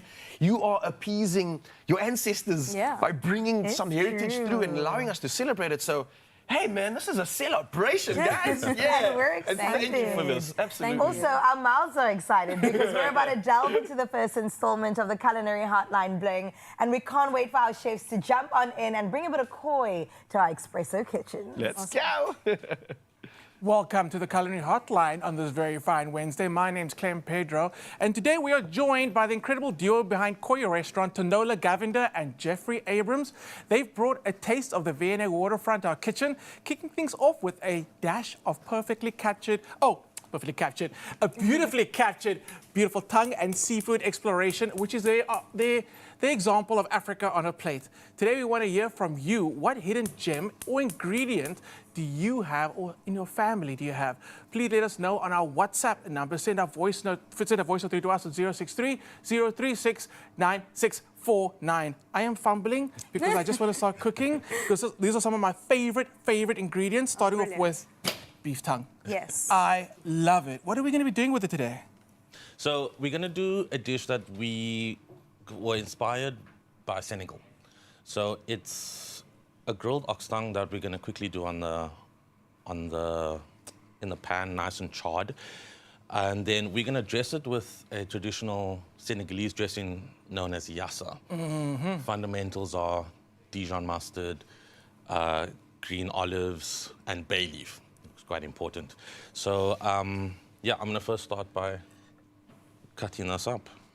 I'm going to ask you a question while Jeffrey's busy with that, because I got asked this question last week, and I don't think I answered it properly. What's the deal with bay leaves? I'm obsessed with them, and I use it in everything. I know it gives a subtle, I want to say eucalyptus-y, earthy note to it. When it's not in a dish, you know it hasn't been used. Yes. How would you describe the use of bay leaves? Do you know, I think the mistake that a lot of people do is they buy dried bay leaves, and I don't think the flavor is nearly as strong as fresh. So we swear by getting fresh bay leaves on the stalk, and we usually always use the stalk in to finish our stocks. But it brings The stalks, right, of course. And it's a really thick stick. You probably have never really seen it before. But the smell and the flavor and it's a little bit of just depth that you get with fresh bay leaves that I don't think you can really get 100%. with dried. Yeah. And Woolies is great because I always see fresh bay leaves at Woolies, and yeah, it's I think it's unmatched. We swear by it. We don't have a single dried bay leaf in the kitchen. This is really good. Is this from someone's garden? This is really, really good. Okay, so I see the beef tongue. That's what I love most about the beef tongue, is the amount of fat. Yeah. It is so delicious, and you can see all that fat right there. How long did you cook the beef tongue for before we got to this point now? So the beef tongue's boiled in quite an aromatic, I would say stock. Lots of veggies, aromatics, bay leaf, very important. And that's about, I would say, 4 to 5 hours. Okay. Nice and slow until you can poke it and, you know, it feels like there's no resistance. Take it out, peel the skin off while it's hot, so You you're know, gonna burn your yeah. fingers a bit, but peel the skin off. And then what we do in the restaurant is we actually pack it on a tray and then we weight it down so that it has a bit of squareness to it. And a bit of like density then. Exactly, Yeah. Of course. exactly, which then allows us to grill it quite easily on the fire. Right. Can Yeah. I taste a piece of that? Well, you do your thing. Okay. And then Tolola, can I? Of course. I love beef tongue, and I feel like it's a cut that we only ever see when it's festive season. But like, I don't know if you guys know this, the beef has tongue for the 364 days of the other year. So using beef tongue is great because, I mean, there's so much beefy flavor in it, and it is so tender. Especially really we are brine culture, like Yeah. nation. Yeah. Beef tongue on a brine. I mean, that's what we do at the restaurant. Everything is over coals and over fire. You know, so making sure that the beef tongue is cooked properly first enables you to put it on the fire, get that char, get that smoke, which we as Africans are so attracted to. So incredibly delicious. And the flavors you're working with, when we think fine dining, or we start thinking about food in that sphere, we start thinking about ingredients we don't recognize. Yeah. I recognize everything that's in front of me. What is the philosophy at Koi, talking about fine dining and ingredients and just food in general? What is that philosophy? Our philosophy, number one, is put flavor on the plate so that, you know, as Tinola said earlier, craveability exists. So we don't want anyone to go away from the restaurant thinking, ooh, that lacked a bit there and it lacked a bit here, you know? So two things that are massively important to us is flavor, and then secondly, we do a lot of fermenting ourselves. So for example, if I point out these two ingredients over here, these are the two ingredients that make yassa what it is. The orange one is fermented Scotch bonnet. Wow. Okay. Okay. Why are we fermenting it? Is it to enhance that flavor? Exactly. Is it for the heat? Is it for...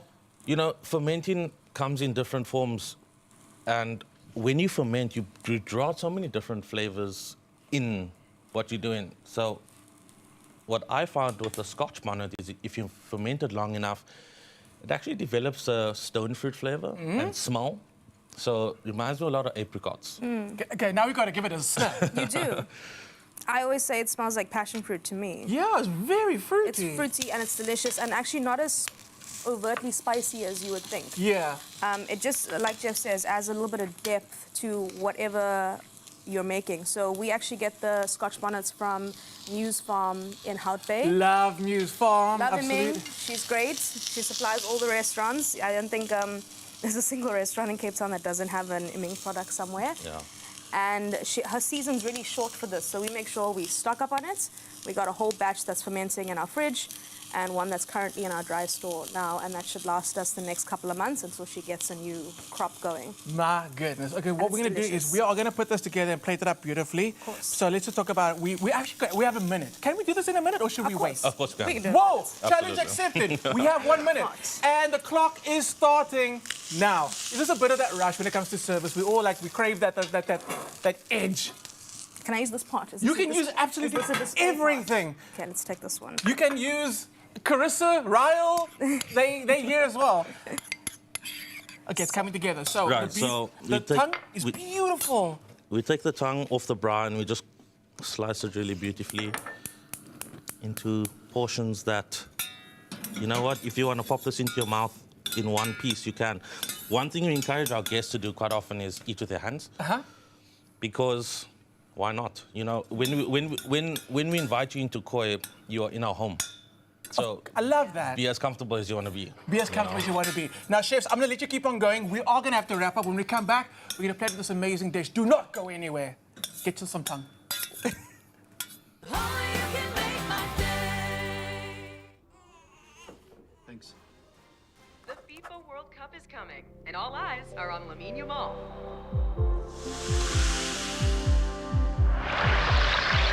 It's coming! Might as well jump. You like it? Yeah. Go ahead and jump. Let go.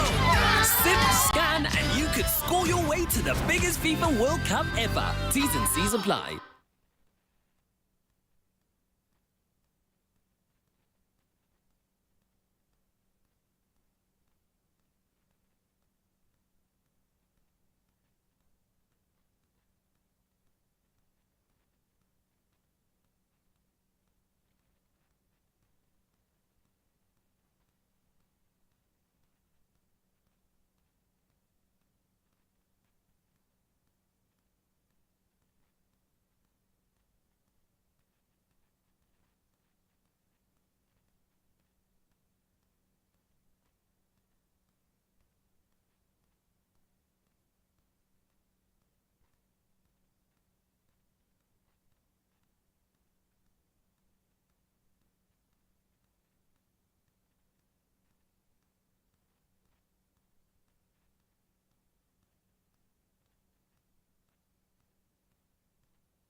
It's my Feel Good Breakfast Show.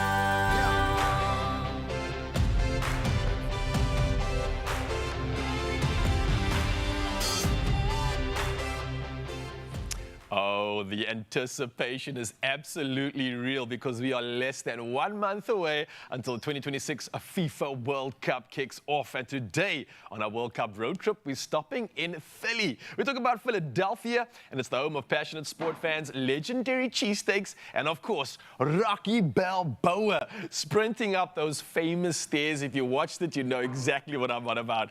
Joining us this morning to chat all things Philly and the big teams heading there are soccer players Cabello and Eli. But first, if you think South African fans are intense, this was Philly back in 2018 when they won the Super Bowl. Chaos, beautiful chaos, but you can decide for yourself. Check this out.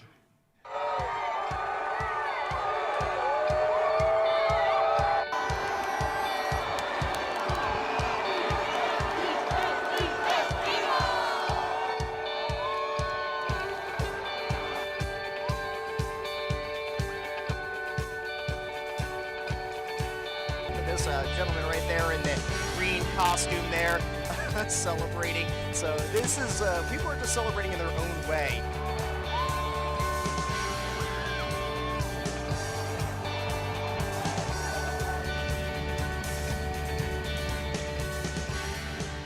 Yeah, boys, good morning, Cabello. Eli, how are we doing? Doing good, Good. doing good. It looks like Philly knows how to party, right?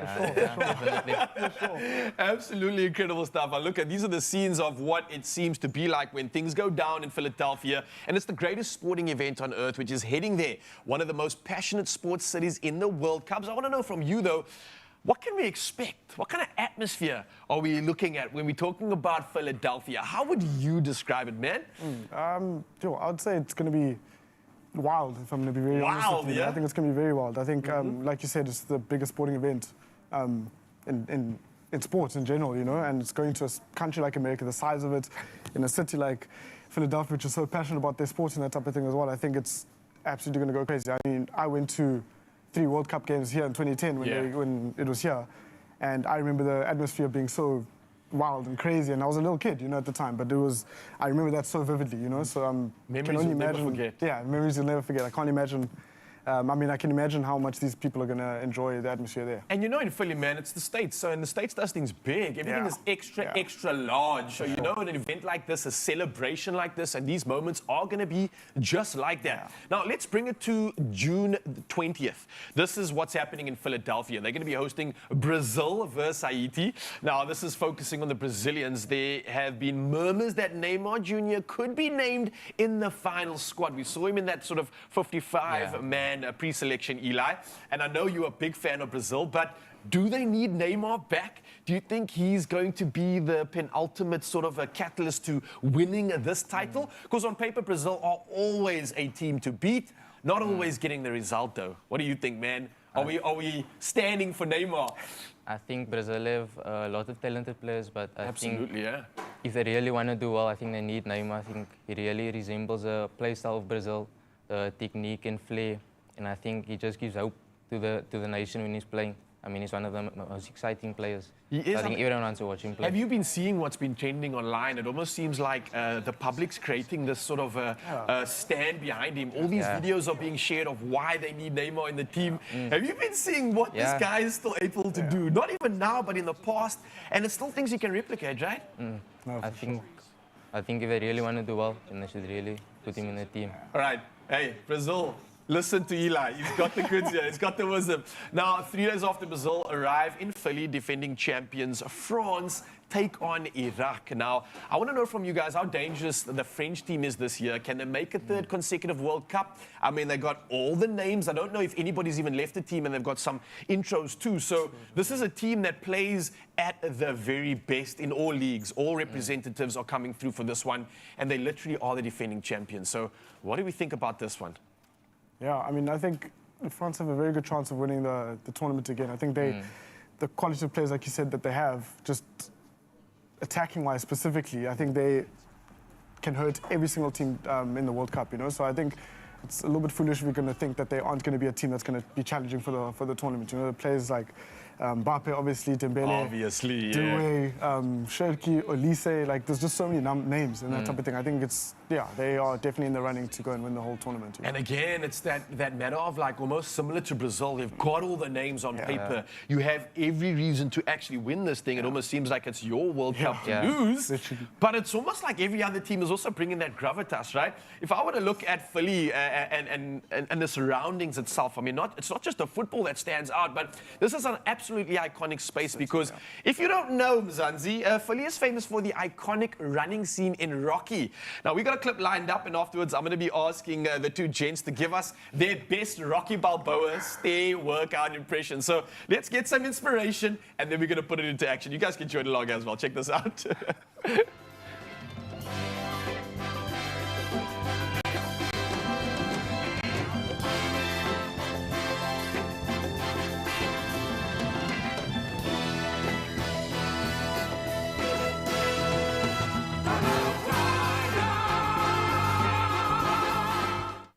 Oh, that moment for me, boys, will never leave me. Whenever I'm in that moment of like, I think I'm going to fail, it's too hard, I lean to Rocky Balboa in Philly climbing those stairs to make me feel like I can take over the world. So we need that feeling this morning. We need y'all to come through and give us your best interpretation of the Rocky rise, the Balboa celebration at the top of the steps. Eli, Kabelo, who's going first? We've got the music. Do you guys want to do it together? You can lead by example. Okay, we got Kabelo lead by example. In 3, 2, 1. Eli, you can join him straight afterwards. You can hear the music.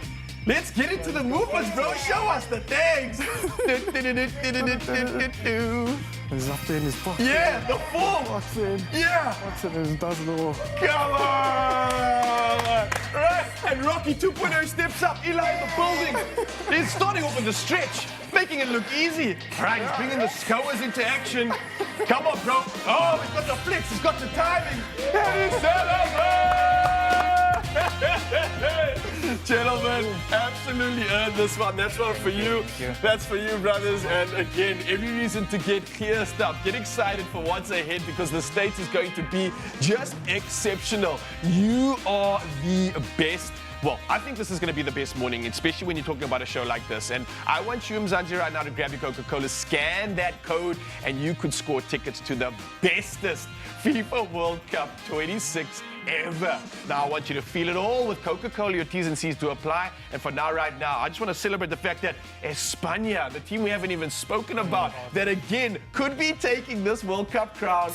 But we're going to find out firsthand because a month's time, it's all going down. Gentlemen, cheers. Thank you for that victory dance. Cheers. You can open it up and enjoy, man. Celebrate, guys. Cheers.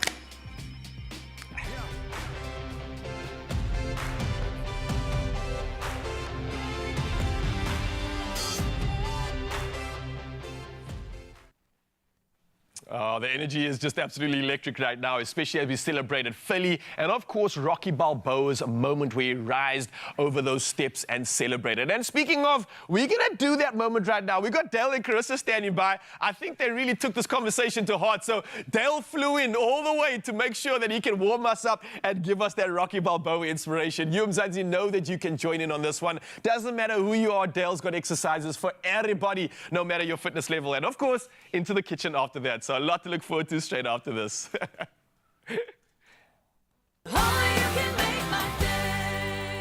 Think it's just another day? Well, not anymore, because I could be pulling up to your door next. Spin and win up to 20,000 Rand, plus an extra 2,000 Rand if you have a World Sports betting account, and another 2,000 Rand if you can hit a small dance challenge with me. To enter, all you have to do is head over to the competition post of Expresso's Facebook, X, and Instagram pages, and all you have to do is follow the prompts. And not signed up yet? Well, head to wsb.co.za, use the promo code TheBeat50 to get a free 50 Rand sports bet. World Sports Betting, bet to the beat. I'll see you soon.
It's my feel-good breakfast show. Fate is powered, not promised.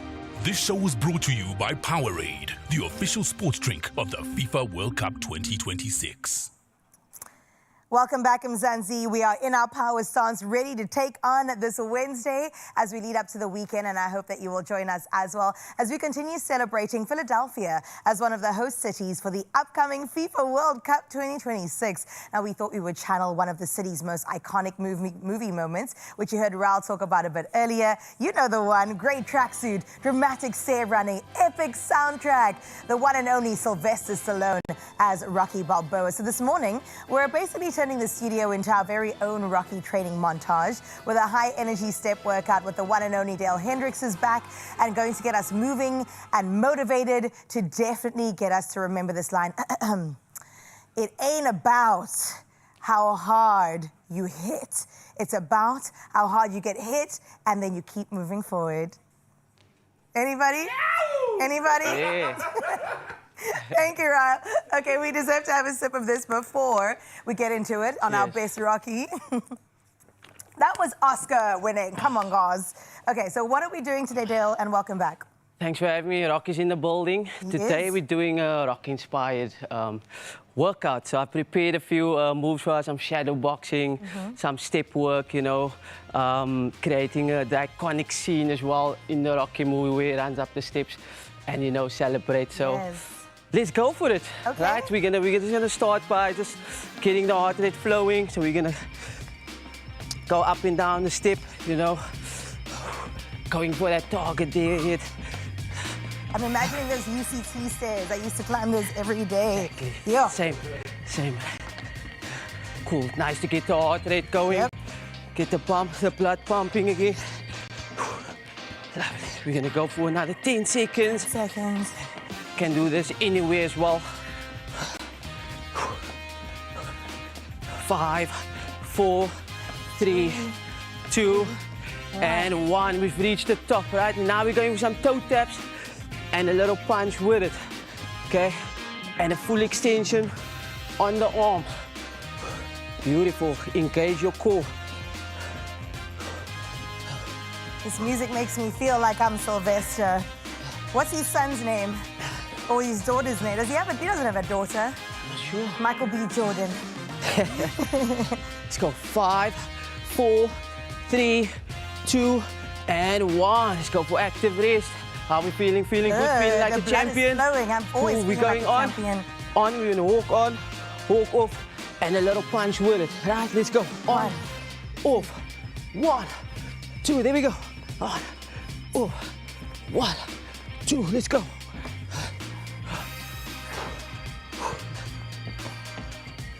Full extension on the arms. Nice little dip in the legs. There we go. Up, down, there we go. 1, 2, let's go for a few more. 1, 2. Oh, I can get behind this. Yep. Last one. Yep. There we go. Walk it out. Feeling good? Okay, the next one we're going for still walking on, coming off, and we're going for a squat and a punch. And then we go again and we change the arm. Right, squat, punch, and on. And squat, change your arm. There we go. Down and punch. Lovely stuff. Let's keep going. Down. Yeah. Squat. Punch. Beautiful. Well, Mzansi, I hope you're joining us this morning. Go channeling your inner Rocky Balboa or even Muhammad Ali. Here we go. We're going for last one. Squat. Here we go. Okay, relax. Let's take an active rest. Right now, we're just going for a side step. Okay, just one to the side. Give me 5 punches. And then to the other side. Here we go. 1, 2, 3, 4, 5. Switch. Here we go. 1, 2, 3, 4, 5. Switch. 1, 2, 3, 4, 5. Switch. Beautiful. 1, 2, 3, 4, 5. Switch. 1, 2, 3, 4, 5. Switch. Lovely. Hold that squat. Maintain the squat. Let's go. 1, 2, 3, Legs 4, are burning, 5. Dale. Ah, beautiful. That's what Rocky felt as well. Let's go. Last few. 5. 1, 2, 3, 4, 5. We come back to the middle. Let's step it out.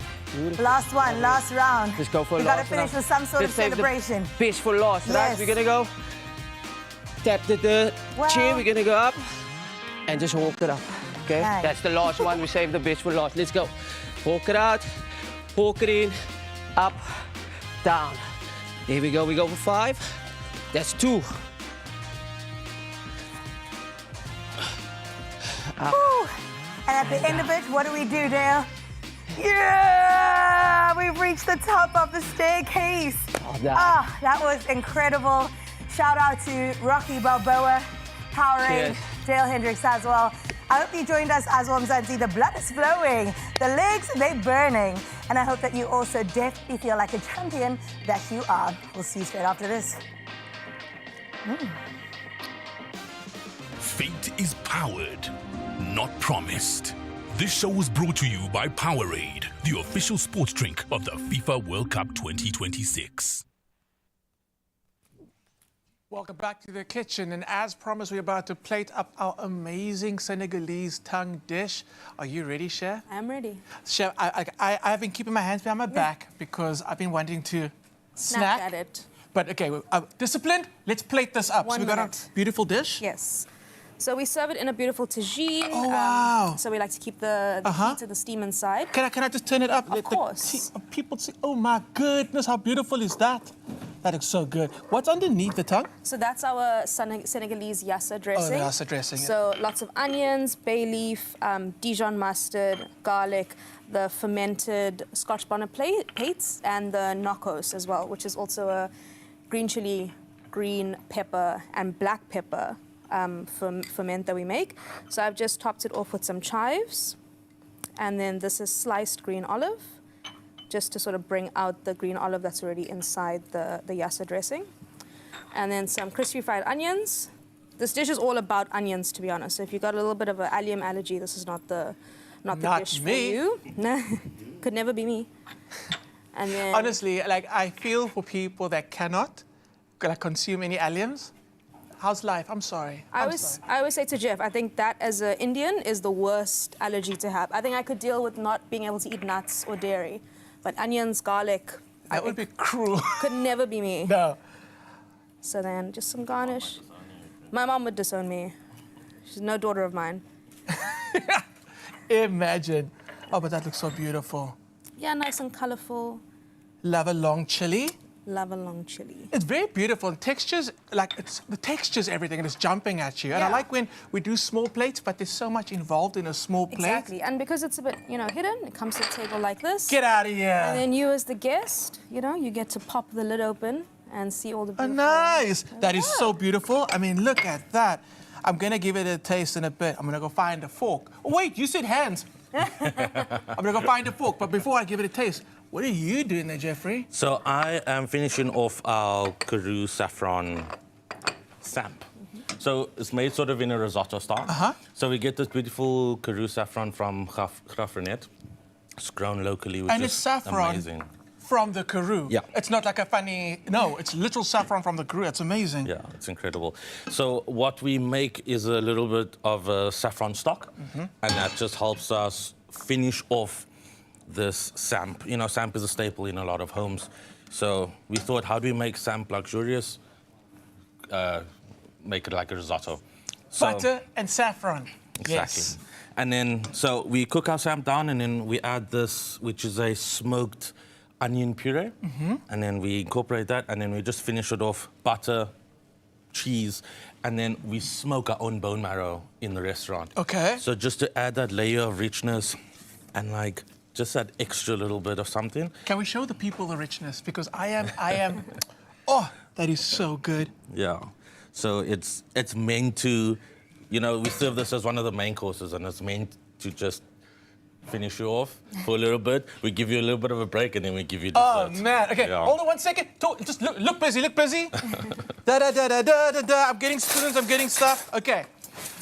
Right, and then I'm going to plate this up. You do that. Chef, you can step in. Of course. At the bottom of the plate, we have chili and citrus marmalade, just for a little bit of...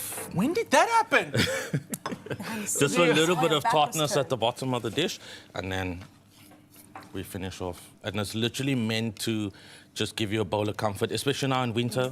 It's just meant to make you feel all the good things. My goodness. Right, and then for some more familiarity, chakalaka. Yes. We have one of our chefs who gave us this brilliant recipe. We said, you chakalaka at home? Like, yes. Right, we want your recipe. And she came and she gave us this beautiful recipe. So it's just beautiful dollop in the middle. And then this is dill. Just a bit of herbage on the bottom. Herbage. Herbage. You can trademark that one. Absolutely. That's it. That is so beautiful, so simple, but you know it's going to... Okay, this is why I didn't taste it. Now I've got two things to taste. So, getting my golden fork. Let's go to our Senegalese tongue dish. It's so beautiful, so we're going to obviously try and get a bit of everything. Yeah. Get the yassa, it's really punchy. Uh-huh. And it cuts through the richness and fattiness of the tongue quite well. The yassa, onion, tongue. And this is not a small bite. No, don't No, be no, shy. no, no. Really good. That is incredible. Thank you. Thank you so much. Oh my goodness. It's Touch become- that. No one else can have that. It's become a fan favorite. A lot of Yeah. people are enjoying it, so. I don't want to take it off the menu. I always say to Jeff, maybe it's time to change it. And then I taste it and I said, no, actually, maybe one more circulation. Listen, it's phenomenal. Thank Okay, you. I'm gonna take a bite. You'll see my face. You'll know what's up. We'll see you in a bit for the next part of the Culinary Hotline Bling. Ding, ding, ding.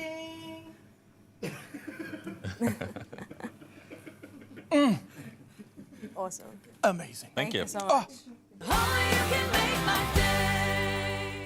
While the world sleeps, the legends rise. To meet their fate with open eyes, they train in quiet, out of sight, and give their all, day and night, to train, to fall, to rise, to rule, not by chance, but by fuel.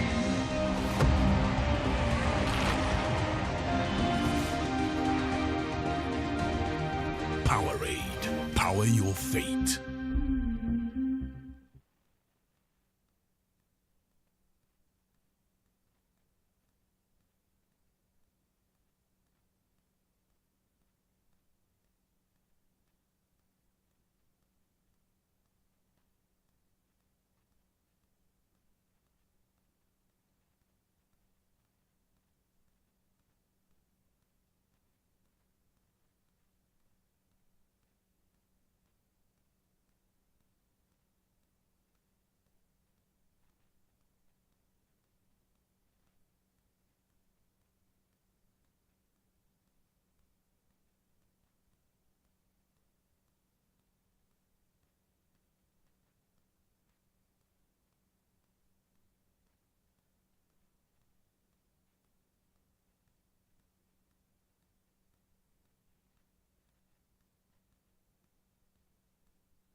It's my feel-good breakfast show. Stubborn cough? Ashjiki. Trust the cough doctor to sort you out and keep bossing it with Bostel. Find Bostel at your nearest retailer or pharmacy today. Yeah, busy morning, big energy, and a cough tries to step in? Nah, not on my watch. I boss it quick with Borstal, and it's the trusted cough fix Mzansi's relied on for years, and that's to help handle a troublesome cough associated with colds and flu. Now, Borstal is also available in orange and peppermint, helping you get rid of phlegm so you can keep it moving. And now, it's your turn to win your own Borza moment. You can head over to the Borstal Facebook page and enter the competition. Now, you could be one of 10 winners scoring a 2,500 Rand Puma voucher. So don't let a cough hold you back this winter. Boss it with Borstal and enter now. Cough as cheeky. Trust the cough doctor sort you out and keep bossing it with Borstal. Find Borstal at your nearest retailer or pharmacy today. Well, it's just gone 8 o'clock on the dot, and you know what that means in Mzansi. Another update when it comes to your national and international news. We get started in South Africa, where rising tensions in the Middle East, climate pressures, and foot and mouth disease are pushing input costs for South African farmers to record highs. Now, speaking at Nampo Harvest Day, Standard Bank's head of agribusiness, Brendan Jacobs, said fuel and fertilizer prices have surged because South Africa relies heavily on imports from the region. Meanwhile, Agriculture Minister John Steenhuisen confirmed that vaccine supplies from Argentina and Turkey have been secured. Government is also deploying more than 300 animal health technicians, and that's all part of an expanded vaccination drive to protect the national herd. In other news in our country, the Congress of South African Trade Unions has backed President Ramaphosa's decision to take Parliament's independent panel report on review following the Constitutional Court ruling on the Phala Phala matter. Now, the court found Parliament's impeachment process directives unconstitutional. Ramaphosa announced he would seek legal review and would not resign despite mounting opposition pressure. Now, COSATU spokesperson Zanele Sabela said stability in the presidency is important and supported the president's right to question aspects of the report before further action is taken. Internationally speaking now, British Prime Minister Keir Starmer is facing mounting pressure after several ministers resigned and more than 80 Labour MPs reportedly urged him to step down. Starmer is expected to meet Health Secretary Wes Streeting, viewed as a possible leadership challenger. That's ahead of the King's speech in Parliament. Now, despite the growing unrest, Starmer has vowed to continue governing and insists no formal leadership challenge has been launched. Senior Labour figures, including Deputy Prime Minister David Lammy, have publicly backed Starmer while warning against internal divisions during a critical political period. Meanwhile, Yoweri Museveni has been sworn in for the 7th term as president of Uganda, extending his leadership into a 5th decade.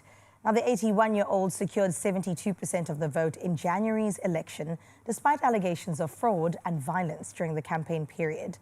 Now, in his inauguration speech, Museveni highlighted economic gains made since taking office in 1986 and said Uganda's economy is expected to grow strongly as crude oil production begins. Speculation around succession plans continue, with attention focused on his son, military chief Muhoozi Kainerugaba. And ending off on this note, one of my favorite artists, in fact, FKA Twigs, is now set to star as legendary entertainer and activist Josephine Baker. And that's in a new biopic directed by Mamona Decore.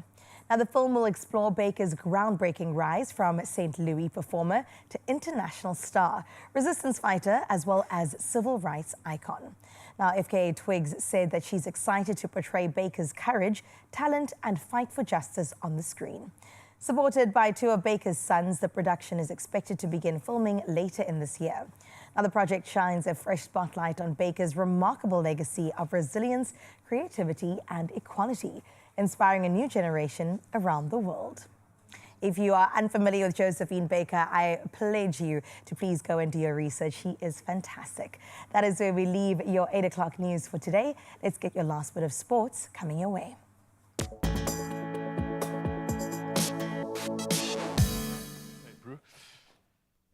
Thank you so much, Carissa. Absolutely loving this morning. And one last edition of All Things Sport is coming at you right now. We're going to dive into the world of football where Mamelodi Sundowns' premiership title hopes look all but over following a 3-2 loss to TX Galaxy last night. Now, this is huge because the implications mean that Sundowns still hold top spot on the premiership table. However, second place Orlando Pirates are now just 3 points behind with 2 games in hand. Now, Pirates could claim the league title on Saturday with a victory over Durban City. Oh, you know the fans are going to be craving a W on the weekend. But we move to cricket next, and let's talk about the final 15-player Proteas squad, which has been announced for the Women's T20 Cricket World Cup. Now, the surprise selection sees veteran bowler Shabnin Ismail return to the team, having last represented South Africa in the final of the previous T20 World Cup. Now, South Africa begin their World Cup campaign against Australia on the 13th of June. Mark your calendars. Well, we stick in the cricket news and move to the gents next, where Gujarat Titans climb to the top of the Indian Premier League table after a ruthless 82-run win over Sunrisers Hyderabad. Now, the Titans bowlers proved unstoppable, bowling out their opponents for just 82 runs, with South Africa's Kagiso Rabada leading the attack with a man-of-the-match performance of 3 wickets for only 28 runs. Well, rounding off all things sport, and tennis definitely can do that because it is heating up. Yannick Sinner advanced to the quarterfinals of the Italian Open with a straight sets win over fellow Italian Andrea Pellegrini. Now, the victory saw Sinner equal Novak Djokovic's record of 31 consecutive Masters 1000 victories. And Sinner will look to break the record when he faces Andrei Rublev in the quarterfinals tomorrow. Be assured and certain that we'll bring you all the results of this action and more. But for now, though, it seems like traffic is going down, and Carissa's got the latest in order to get you to the work and roads safely.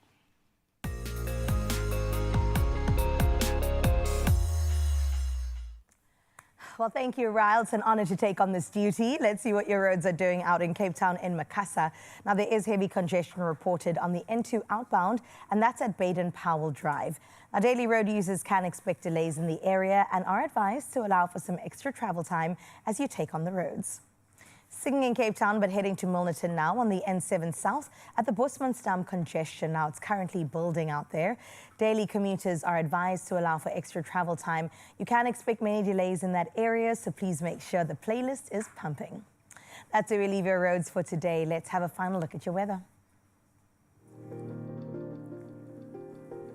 Well, out in Polokwane, you are in for a bright and sunny day with light southwesterly winds. Having a look at your temperatures now, they do start at a low of 12 degrees and rises to a high of 29.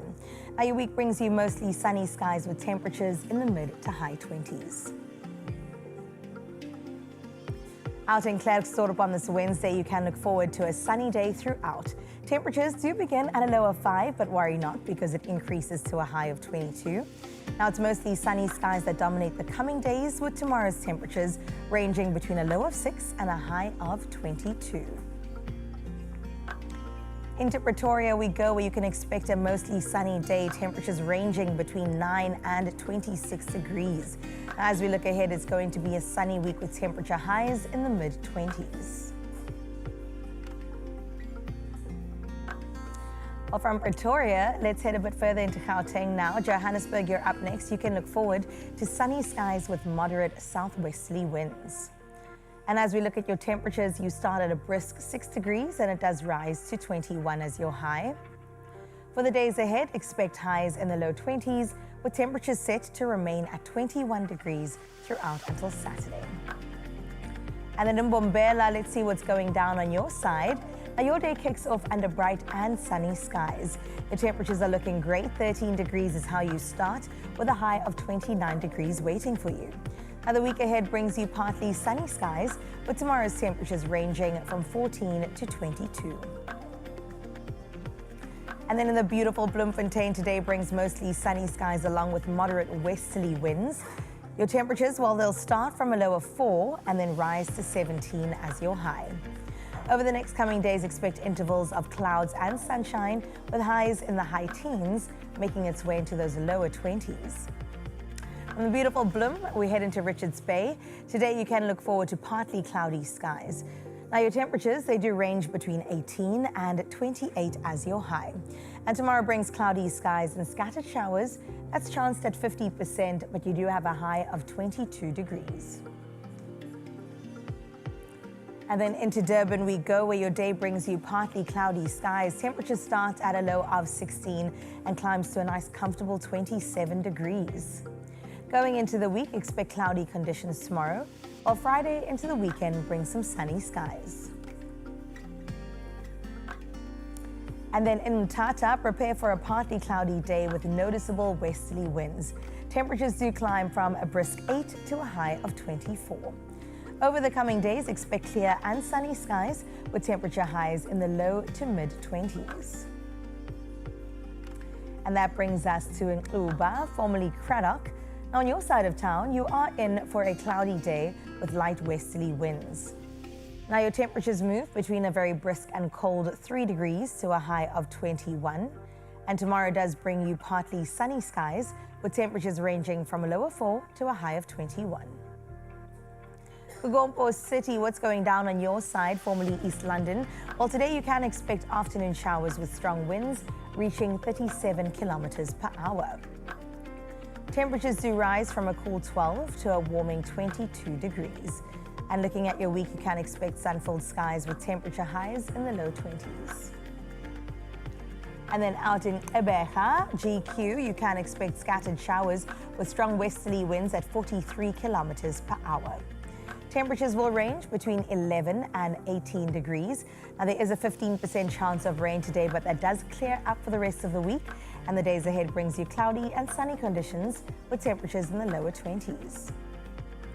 In the gorgeous George, rain is forecast today, sitting at a 20% chance with noticeable westerly winds. Temperatures rise from a chilly 9 to a high of 16.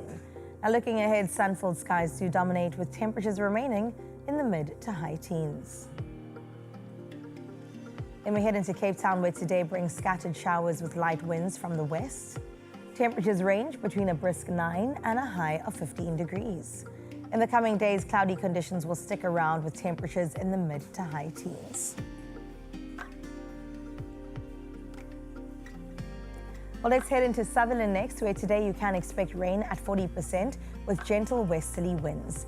Temperatures move between a freezing 1 degree to a cool 11 degrees. And tomorrow does remain partly cloudy with temperatures ranging between 3 and 17. We head to Kimberley next, where you can expect mostly sunny skies accompanied by light westerly winds. And as we'll have a look at your temperatures, it ranges from a brisk 6 degrees to a high of 18. Looking into the remaining days, expect sunny skies to dominate with temperature highs in the high teens and even into the lower 20s. And then finally, Uppington, let's see what we've got for you. Today you can expect mainly clear and sunny skies. Temperatures start at a low of 5 and rises to 21. The days ahead bring you plenty of sunshine with tomorrow's temperatures ranging between a low of 6 and a high of 24 degrees. We hope that you feel very prepared for the day that lies ahead for you. For now, though, we've got to get into that final sunrise view just to make sure we send you off on the right note. Before we get there, though, let's have a recap of 6 and 7. So we got started on the show off in Valito, where Andrew Harris captured a vibrant sunrise sky. Now, this was filled with fiery orange and golden clouds, casting a warm morning glow across the trees below. From there, we headed over to Vincent. Willie de Koning represented it so beautifully, photographed a soft and picturesque sunrise out in Gompo City with pastel pinks and purples sweeping across that quiet suburb. And finally, it brings us back to the mother city. The sunrise view of this hour is from Muizenberg, where Rachel Govender captured a dramatic golden dawn with a light setting, or resting at least, above the mountain silhouettes as the city slowly wakes up. Absolutely gorgeous view. Let me tell you, we've raised the bar and it's only midweek. We still have Thursday and Friday to get into. And if you think you'd like to participate and maybe you could do better, 063-036-9649. That's exactly where you take the pictures and send it on through. And we look forward to welcoming them.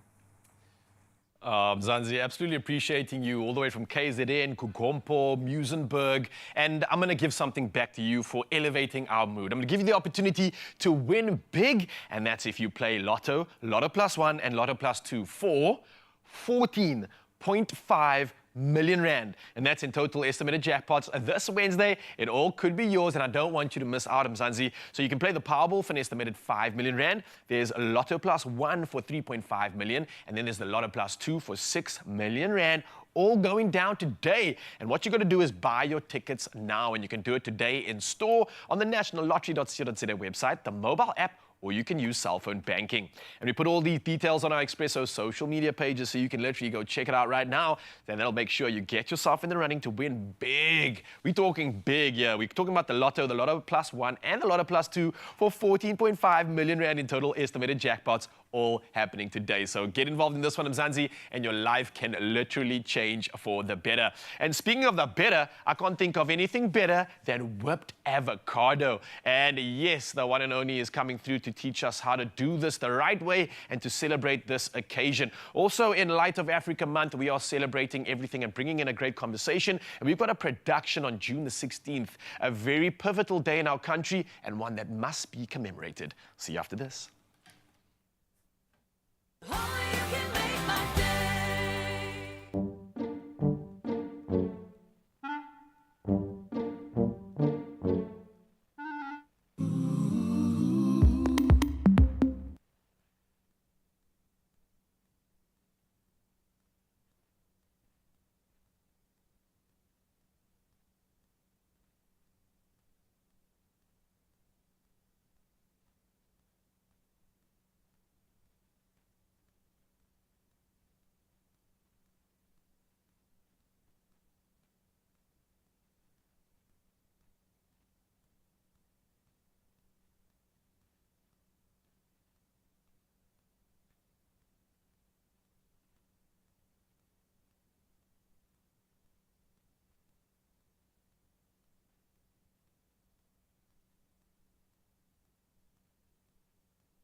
It's my feel-good breakfast show.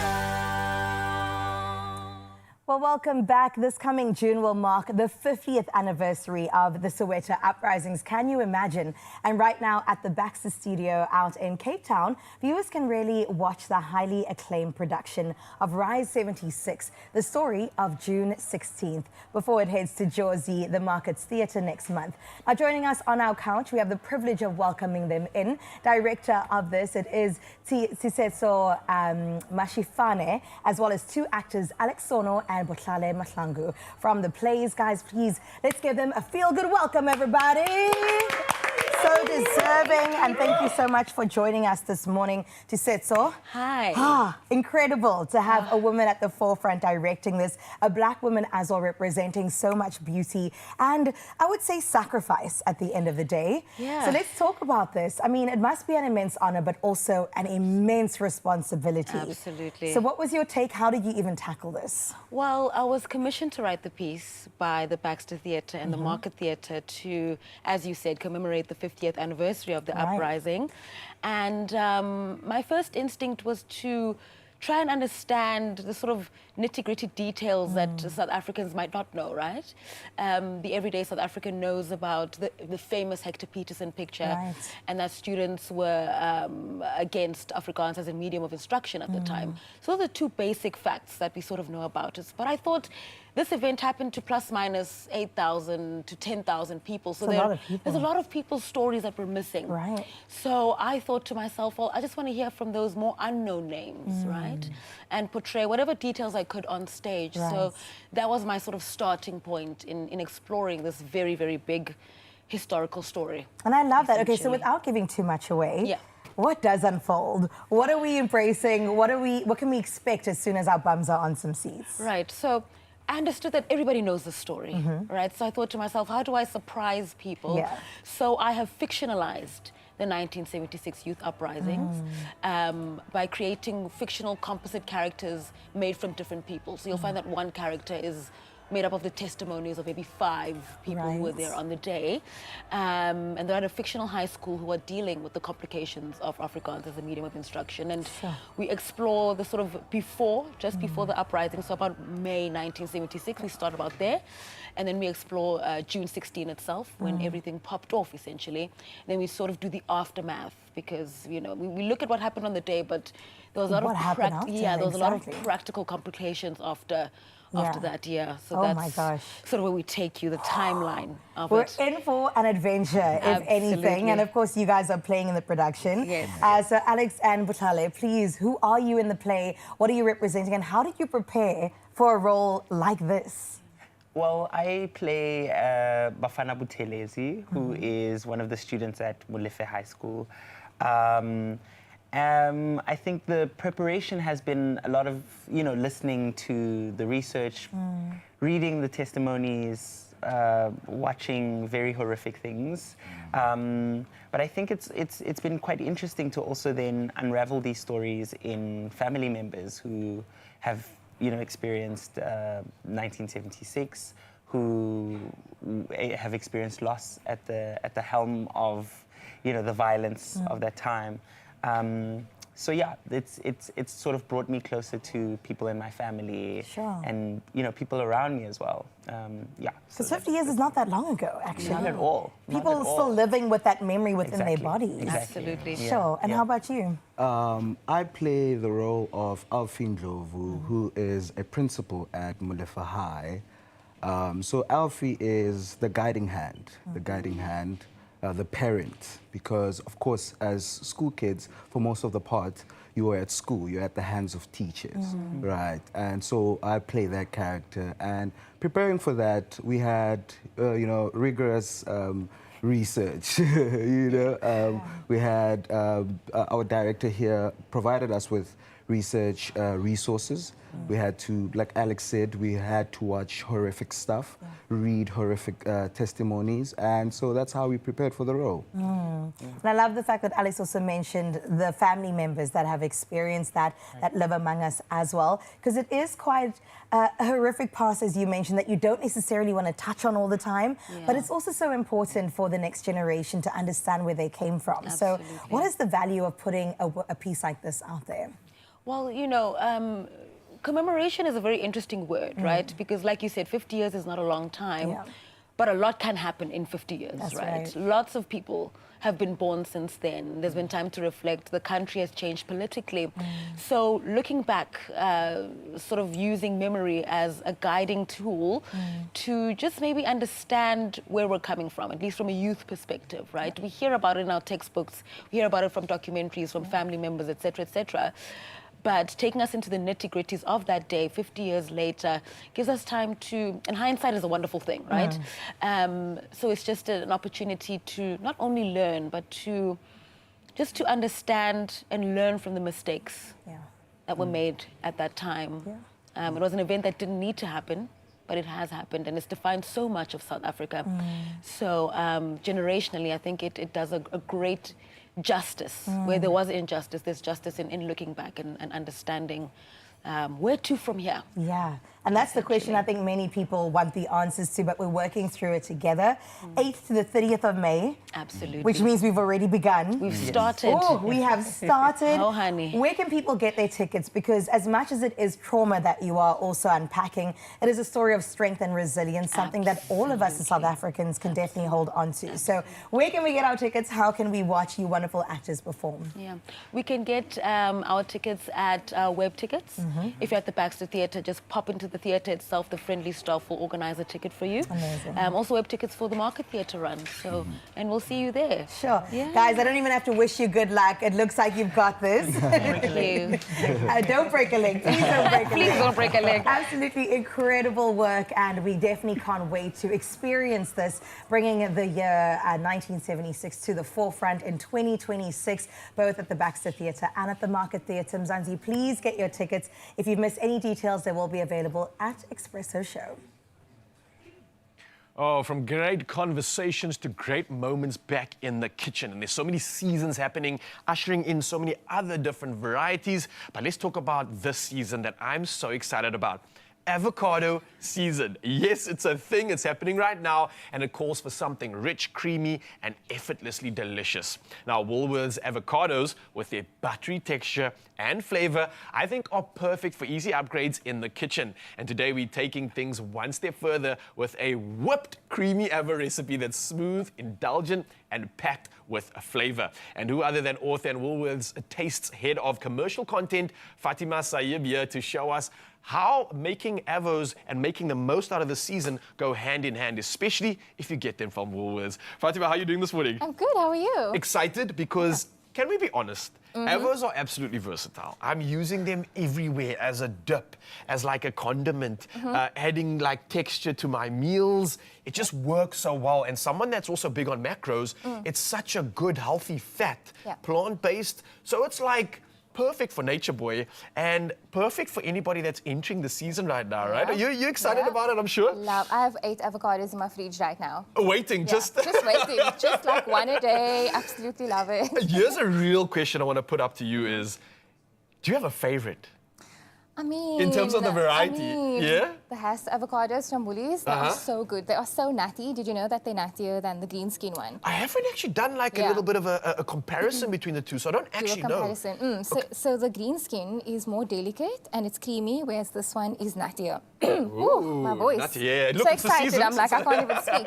Yeah, so this is an incredible one. I love the fact that you're talking about that nuttiness, because is that something that also lends into flavor profiles when we're making meals? I'd imagine this is something that lends quite well into influencing meals and getting us excited for them, right? Yeah, I quite like this for savory dishes, which is what we're doing today for this whipped avo recipe, but also I quite like using my avo as a substitute for mayonnaise in my tuna mayo and my chicken mayo. Okay, because you're still getting that creaminess like you would in a mayo. And you're getting the good fats and the flavor. Yeah, that's true. So you just try it. I mean, it sounds a bit like you're missing the mayo, but you actually don't. Okay, so all right. good. So just so that we are on the same page, right? We are showcasing the Hass avo today. Yeah. That's the Hass avo is the hero, and we're going to be using that in our meal as well, right? Yes. What's going on with this meal? How are we whipping up an avo? Because it sounds incredible. This almost for me feels like a dessert.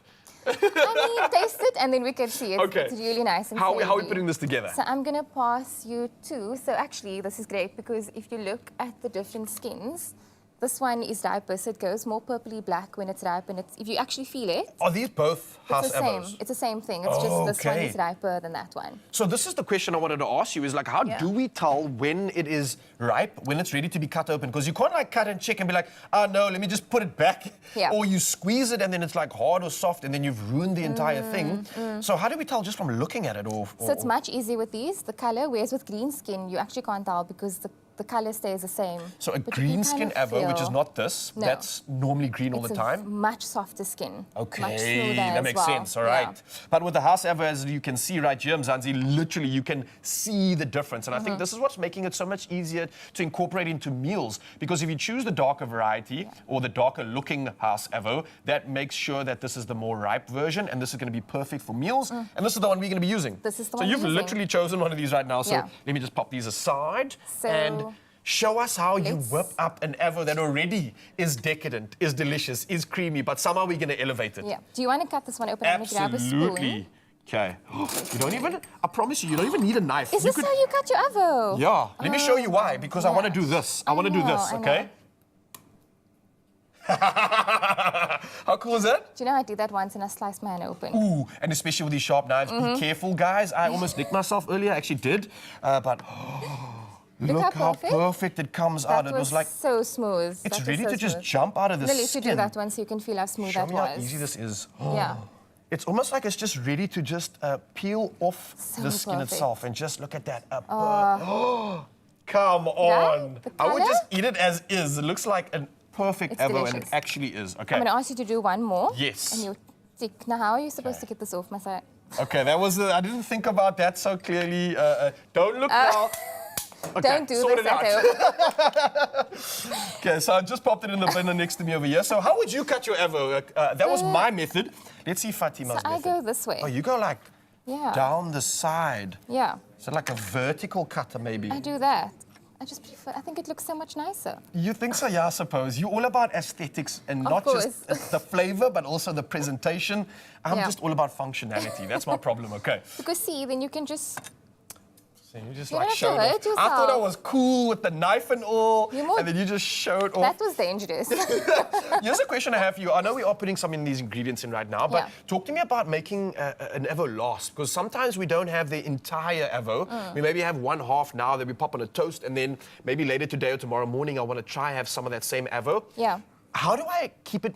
Ooh. Lemon juice. Yeah, what do I do with So that? you have your avo open or slice, and then you can just put some lemon juice over it.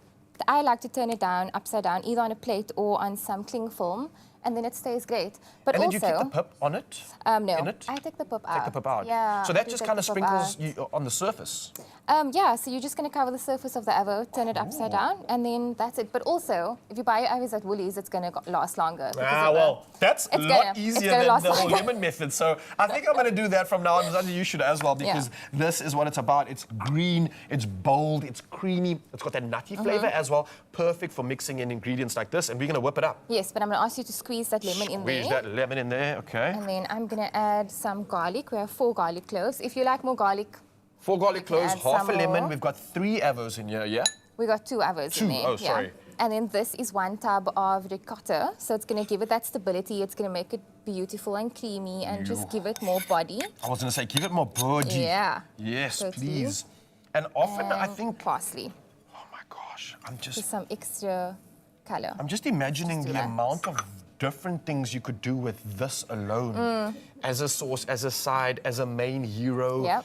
There's so many ways you could involve meat, dairy-free, gluten-free meals. Yeah. It doesn't matter. This thing just works so well because it's plant-based at the same time. Totally. And we're adding something special to We this are as well, adding the olive oil. olive oil, and the Woolies avocado Avocado oil. Sorry, oil. It's incredible. It's 100% avocados, right? So there's no nasties in here. Oh, my word. It is incredible, and it's obviously going to bring out that flavor of the avocado. Can I and smell just, that yeah. maybe? Is there any like scent on this? I want to try Very it. delicate. It's a very delicate scent.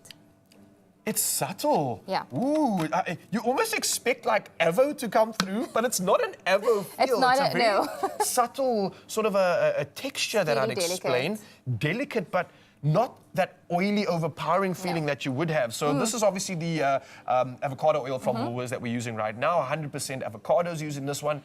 And I mean, you could probably use this for baking, You cooking, could baking, sauces. cooking. It has a high smoke point, so you can actually use it when you're grilling as well. Oh, out nice. that Okay, flavor. we're getting distracted here. I'm gonna- We're still going to finish this. I'm going to ask you to put this on. Okay.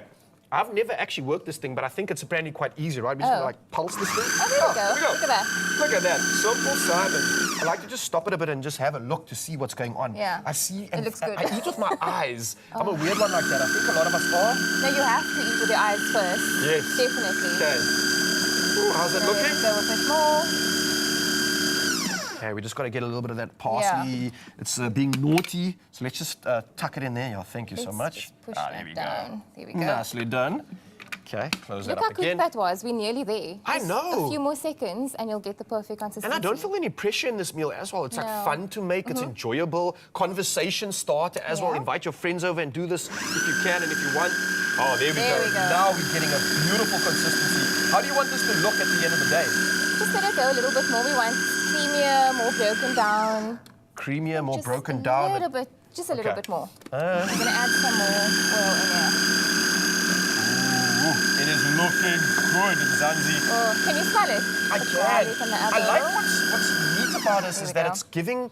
I wouldn't say those feels of pizza, but it's giving like an experience. It's giving a moment and it's giving something of get this in my belly Yeah. kind of a feel. So how are we putting So this all good. together now? So there's a few options. Today I'm going to show you on some pasta. Simple, oh right? my So word. you can just, oh, my hands are dirty now, but it's fine.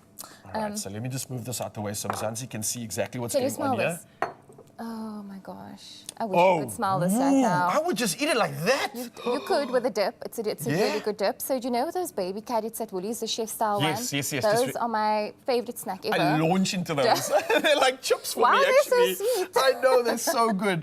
And then, like the fact that it comes from nature as well gives you this guilt-free experience. Yeah. And I love how the Avo almost like invites some of these natural flavors and natural additions. Like an ode to nature in itself is to add something like a veg to it, to add something like a fruit. Yeah. And again, if you want this recipe right now and you've been inspired, then head over to taste.co.za. Because if you do this one for your guests, oh, the wow factor is going to absolutely be there. And look how easy this one was to put together. So delicious. And if Funny about you showed off. Yeah. I mean, obviously. Obviously. But it's easy when you've got avos like this that can really make it come to life. And you, Mzansi, get to do just that. Woolies avos are grown on a farm near you. And you can shop the Woolworths range of avocados in store, online, and of course on the app. And you can show off to your guests just like that. Get ready for an avocado delicious experience. This is so good. Look, you can put it on toast as well. Yum. So good.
It's my feel-good breakfast show. My Feel Good family, you know it is always better when we are together. And in 2026, the world of AI and technology is definitely taking over the world. In a world where artificial intelligence redefines industries and a new generation of African talent rises to lead, one voice stands out as the catalyst for transformation. As a globally recognized leadership strategist, Pan-Africanist, and recognized among the United Nations top 50 female founders, she's shaping the narrative of African career excellence. She's the founder of the prestigious Africa Career Summit and driving force behind the 2026 Learn, Lead, Legacy movement. With the 3rd annual Africa Career Summit and Awards fast approaching, we're about to sit down with the lady redefining career coaching on the continent. Her name is Dr. Bumile Msweli. Everybody give her a feel-good welcome. Yay! I mean, we are looking at the 3rd annual African Career Summit and Awards. What is it all about if someone is only hearing about the summit today? So in essence, the summit's intention is to connect people from where they are to where they're wanting to be in their careers, be it in the corporate space, be it in entrepreneurship. And what we try to do is give access. It's having conversation with people who are in the C-suite to really say, what are the challenges? What do I need to know? It's having conversations with human resource specialists to say, yes, I've studied this, or yes, I'm currently in this role, but what do I need to get to where it is that I want to be? That's incredible. And this summit is happening 29th, 30th of May. It spans over 2 days. When all is said and done and the attendees go home, what are you hoping they take away with them, especially when it comes to the future of work landscape? I want them to have a clear plan, right? Because we always go to these summits and we go to conferences and it's all wonderful and we feel motivated. And it's overwhelming. Yes, and then nothing happens. Yes. So nothing changes if nothing changes, right? So for me, I want people to walk away with a clear action plan. this is what I'm going to institute when I get to work on Monday. This is what I'm going to do for my business to fundamentally shift and pivot from where I am to where it is that I'm wanting to be. And this theme for this year, I love it. It's lead, learn, legacy. But what exactly does a legacy career look like, especially in the African continent context? So there's a wonderful Japanese philosophy called Meraki, where they fundamentally believe that every single person you engage, you leave a thumbprint on their soul. And that is what legacy is for me. It's how did you leave people in the work environment? What did you leave them thinking and feeling about how to actually show up? And we're finding that massive passion, right? We saw with the Great Resignation, where work is no longer just about that doot every single month. It's about, do I feel empowered? Am I passionate about what it is that I do? And can I actually leave a legacy? I love the little thumbprint analogy. That is so beautiful. And then you've also said and you've emphasized that by 2030, which is not a long time away, 4 years' time, we are going to have the biggest population on the African continent. So now we have to take that biggest population and we also have to put them on the global scale to compete with the global scale. How are you making the African professionals equipped enough to actually go out there and compete? I think the first step is for us to avoid trying to replicate what other people are doing. I like to call it conscious capitalism. We call it Ubuntu and how we show up in work. We're realizing that just looking after the bottom line is no longer sustainable. The whole world is calling it ESG. We've been calling it Ubuntu for a very long time. So I think our ability to show up as African in the workspace will allow us to be leaders across the globe. And we have something special. It's not tangible, but we all understand it as South Africans, and that is definitely Ubuntu. This year is super special for you guys because you have incredible people. We've got corporate leaders, we've got public sector officials, and we've got entrepreneurs. How are you ensuring that all of these entities then come together and collaborate rather than just working alone? I like to think of the Africa Career Summit as collaborating in order to compete. So that for me is the platform that we're bringing together, from the exhibitors through to the speakers, through to the people actually attending. We have something that I love that we call speed networking, where you literally have to stop and have an intentional conversation with at least 3 people. And we do this throughout the conference. And for me, that ability to connect is in essence what we're really doing. And let's talk about the networking, because if it's the first time you're attending the summit, you're a very creative professional in the African space, how would you say they can use that networking session to their advantage and possibly get a mentor? So one of the things as a career coach I always like to say is before you get to a summit or a conference, take a look at every single person you intentionally want to engage. So getting intentional is important. And I think also when you realize that networking is not just networking, it's relationship building. So it's not just swapping business cards, it's how can I cultivate a relationship? Because what the Africa Career Summit does is it gives you access. It gives you access to knowledge, it gives you access to people. But if you don't leverage that post, it doesn't work. And we always say in the speed networking, once you're done, make sure you make contact within 36 hours. Because that's where the difference is made. Let's have a call to action. Let's meet for coffee and let's take the conversation further. Is there a difference between the speed networking that you're talking about and just the networking sessions? Yeah. So with speed networking, it's intentional because you have to move from table to table and you actually don't know who you're going to be meeting in the conversation. But with intentional networking, specifically, during coffee sessions, etc., you have more of a chance to go to the people that you initially said, this is my intention, this is who I want to meet with.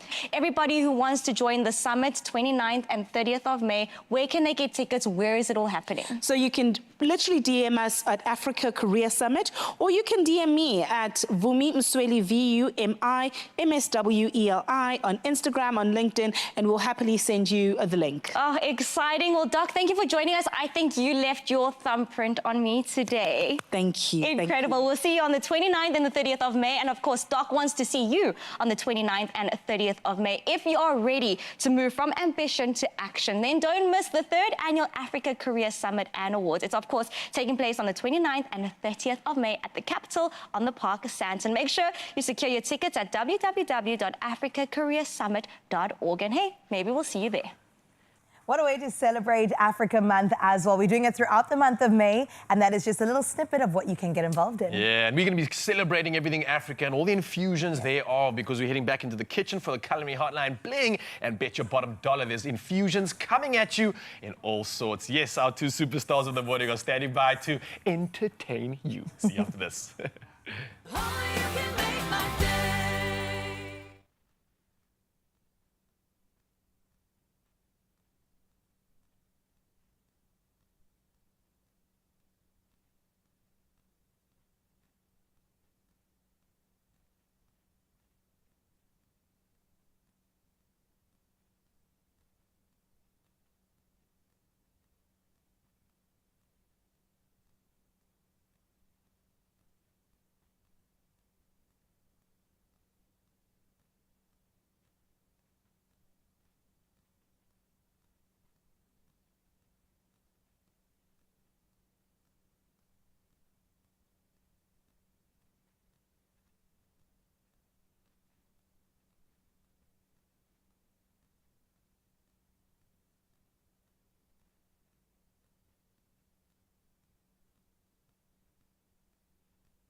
back to the kitchen, I just realized we haven't done this yet.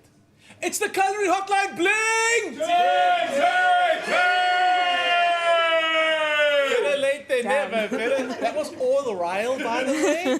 Thank you, Ryle. Okay, so we're back in the kitchen with the team from Koi. It's dessert time. I've been eating. I am fed. I am so good, but I have enough space for a sweet treat. Always. What are we making, chefs? So today we're making probably one of our signature desserts, which is the burnt banana and amaretto creme with milk stout cremo and homemade malt ice cream. So really nostalgic, beautiful, dark, chocolatey flavors. Everyone's grown up with some version of Horlicks or Milo, and we've basically put that into a dessert.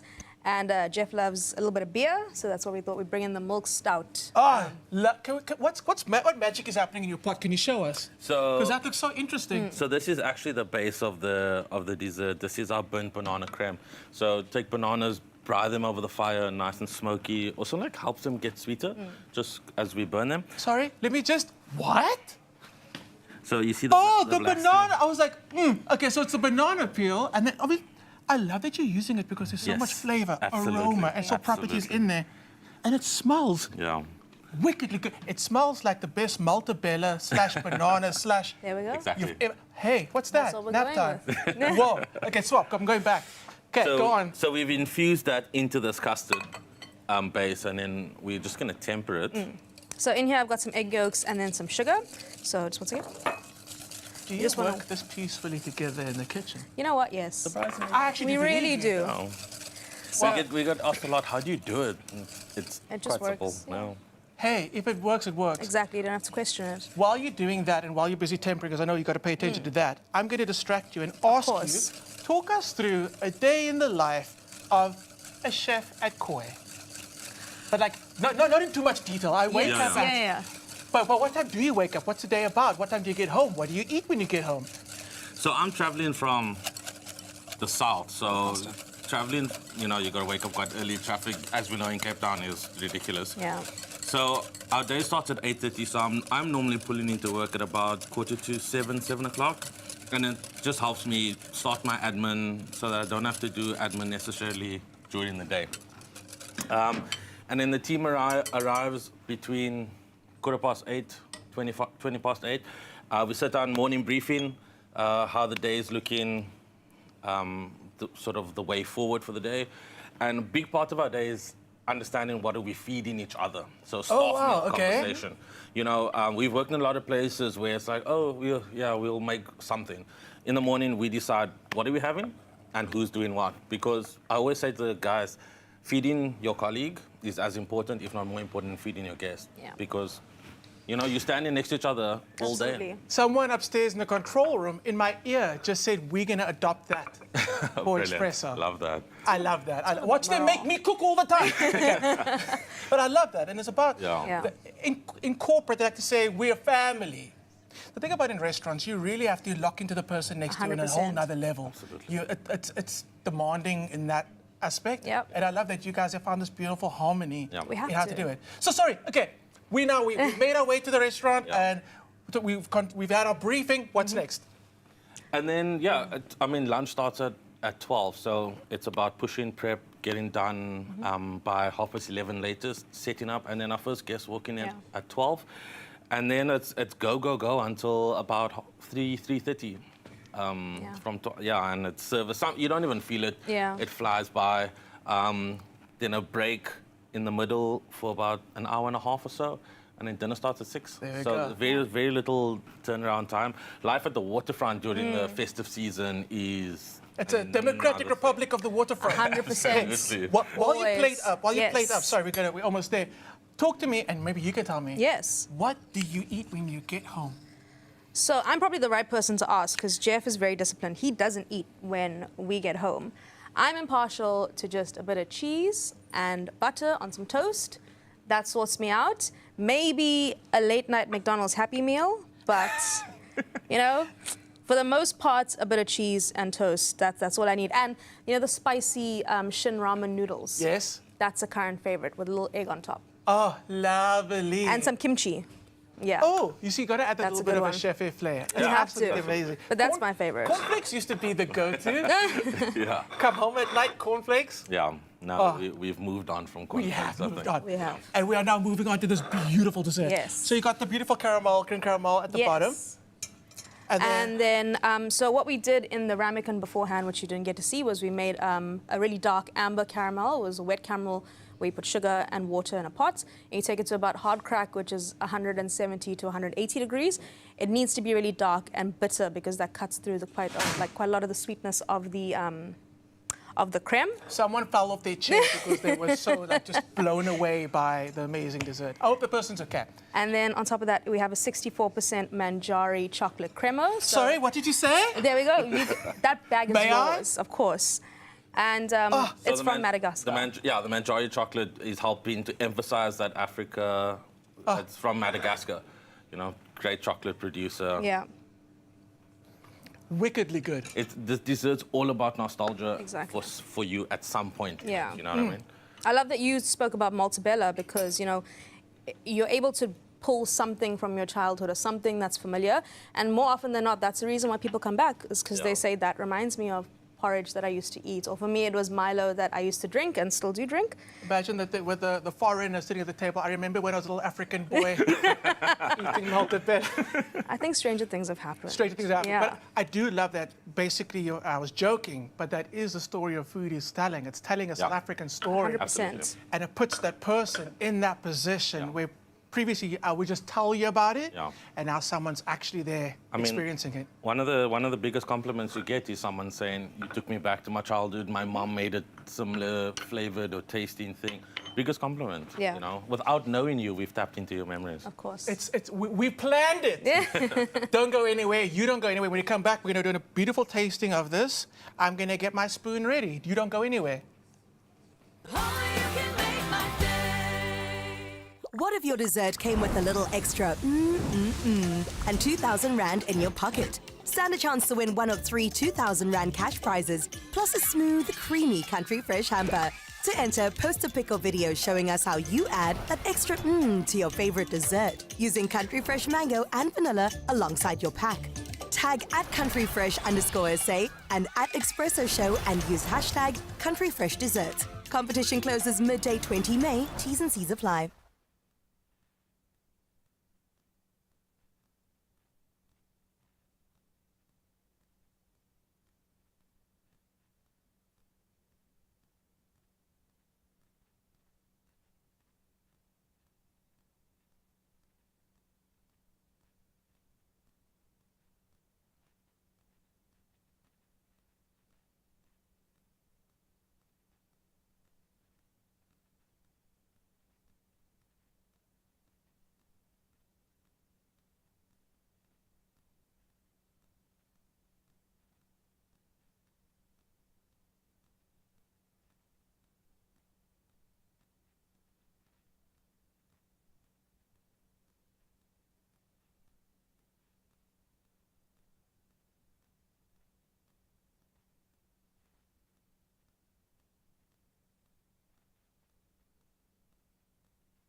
Yes, you beautiful people. Welcome back to Feel Good Breakfast Show. And I guarantee if you stuck around this morning, you're feeling good. And I'm going to give you another reason to get those feels up right now and get you to be in it to win it by playing Lotto, Lotto Plus 1 and Lotto Plus 2 for 14.5 million rand in total estimated jackpots this Wednesday. So don't miss out. Play Lotto for an estimated 5 million rand, Lotto Plus 1 for 3.5 million rand, and Lotto Plus 2 for 6 million rand. Lots of millies up for grabs today, and you can buy your tickets today in store on the nationallottery.co.za website, the mobile app, or you can use cell phone banking. And we put all these details on Expresso's social media pages because we want you to win so badly. So go check them out right now and make sure you get yourself in the running to win big by playing Lotto, Lotto Plus 1 and Lotto Plus 2 for 14.5 million rand in total estimated jackpots today. I know who's feeling like a winner right now. That's Carissa, because she's being served by the finest that Koi can present. All I'm saying is that if I won the lotto, I would be living in Koi restaurant. In fact, they would be living in my house. And yes, we prepare delicious avocado meals, but we're going to bring in the chefs, Tanola and Jeffrey, once again to present their dishes to us and remind us of what they made today, along with Chef Clem. Thank you. Okay, so what are we dealing with, guys? So let's start with the starter. This is the char-grilled ox tongue with Senegalese yassa dressing. Some crispy fried onions, green olives, and then some fresh bay leaf. Wow. And then in that green bowl over here, this is our Karoo saffron samp, cooked with smoked bone marrow, nice button parmesan, finished off with a chakalaka. Ooh, I love the South African flavors. And lastly? And then, because we always have room for dessert, this is the burnt banana and amaretto creme with beautiful fresh Ugandan vanilla, milk stout cremo on the side, and then some delicious melty malt ice cream. Wow. Can I just say to the two of you, you have absolutely shown off this morning, and we're so grateful for that. Thank you for flexing. Thank you for representing culture. Thank you for tying it into such a beautiful experience like this that we get to share with our country and for those all around. And it's thanks to the two of you. Of course. Thanks for having us. Proud. Shout out to the chefs. Thank you guys so much. We're going to enjoy the food before us, and that's what we do. It's your Feel Good Breakfast Show, and we want to feel good. I'm going to eat the avocado. Where do you even begin? Okay, I know let's Chef start Clem has them. definitely taken that tongue. I saw It was his so eyes good. light up like you can't imagine. I need to get my This is carb what it on. looks like. I'm definitely going to be trying some of this. Wow. Chris, what are you doing? What are you Ralph, I think claiming? we should do both. So we are both a little bit hesitant on the You wanna tongue try it? front. Really? But Okay. when it's presented like On this, live TV. when it's presented like this, I don't mind. Okay. Let's see what it's giving. It is beautiful. I was very nervous, eh? It is delicious. Whoa. Wow. It tastes like the most butteriest, delicious steak you've ever had. Dude, is this how it's With supposed a little to be? bit of smell. And it is. That's what tongue tastes like. Whoa. I feel like you've just laid a story in front of me, and I'm in that story right now as the main character and feeling like I've won. My goodness. The It's good. flavors are insane. We're going to have to double dip and go for the Absolutely. Let's The go. for it. chakalaka Never and complain Sam. about this. You go Listen. ahead. How are you doing over there, Clem? This dessert Oh, is in. guys, this one's creamy. There's a sweetness to this. Yes, it's savory, but it's oh so nice. The chakalaka, the Guys, sam that is surrounding incredible. Oh, my word. it. Wow. Want to try the dessert? Okay, prepare yourself for the dessert because it is going to send you straight down memory lane. It is magical. Right? What's it again? Right? A malt something. It's malty. It's also It's got like malty, but it's not too overpowering. It's got the subtle sweetness once again. That's rounded by these sort of vanilla notes. Wow. porridge. Hear me out. Porridge milk, not porridge. The milk that's left over in your bowl. That. It's not often that you leave the show with so many favorites, but I can say for myself right now, 1, 2, 3, 4, 5, all of them. Favorites. If you want to experience a fine dining like no other, then of course Koi has got you. A celebration of South African fusion, a celebration as we head into Africa Month right now. That's And I think sitting here with my cultural, diverse brothers and sisters, I am an African. I feel like I could celebrate this moment right now, Zanzi. Oh, I Absolutely love it. y'all. I'll raise an avocado toast to that. We'll see you tomorrow. Bye. Bye, y'all. This is so good. It's so good. The dessert is delicious. Another Feel Good production.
My Feel Good family, you know it is always better when we are together. And in 2026,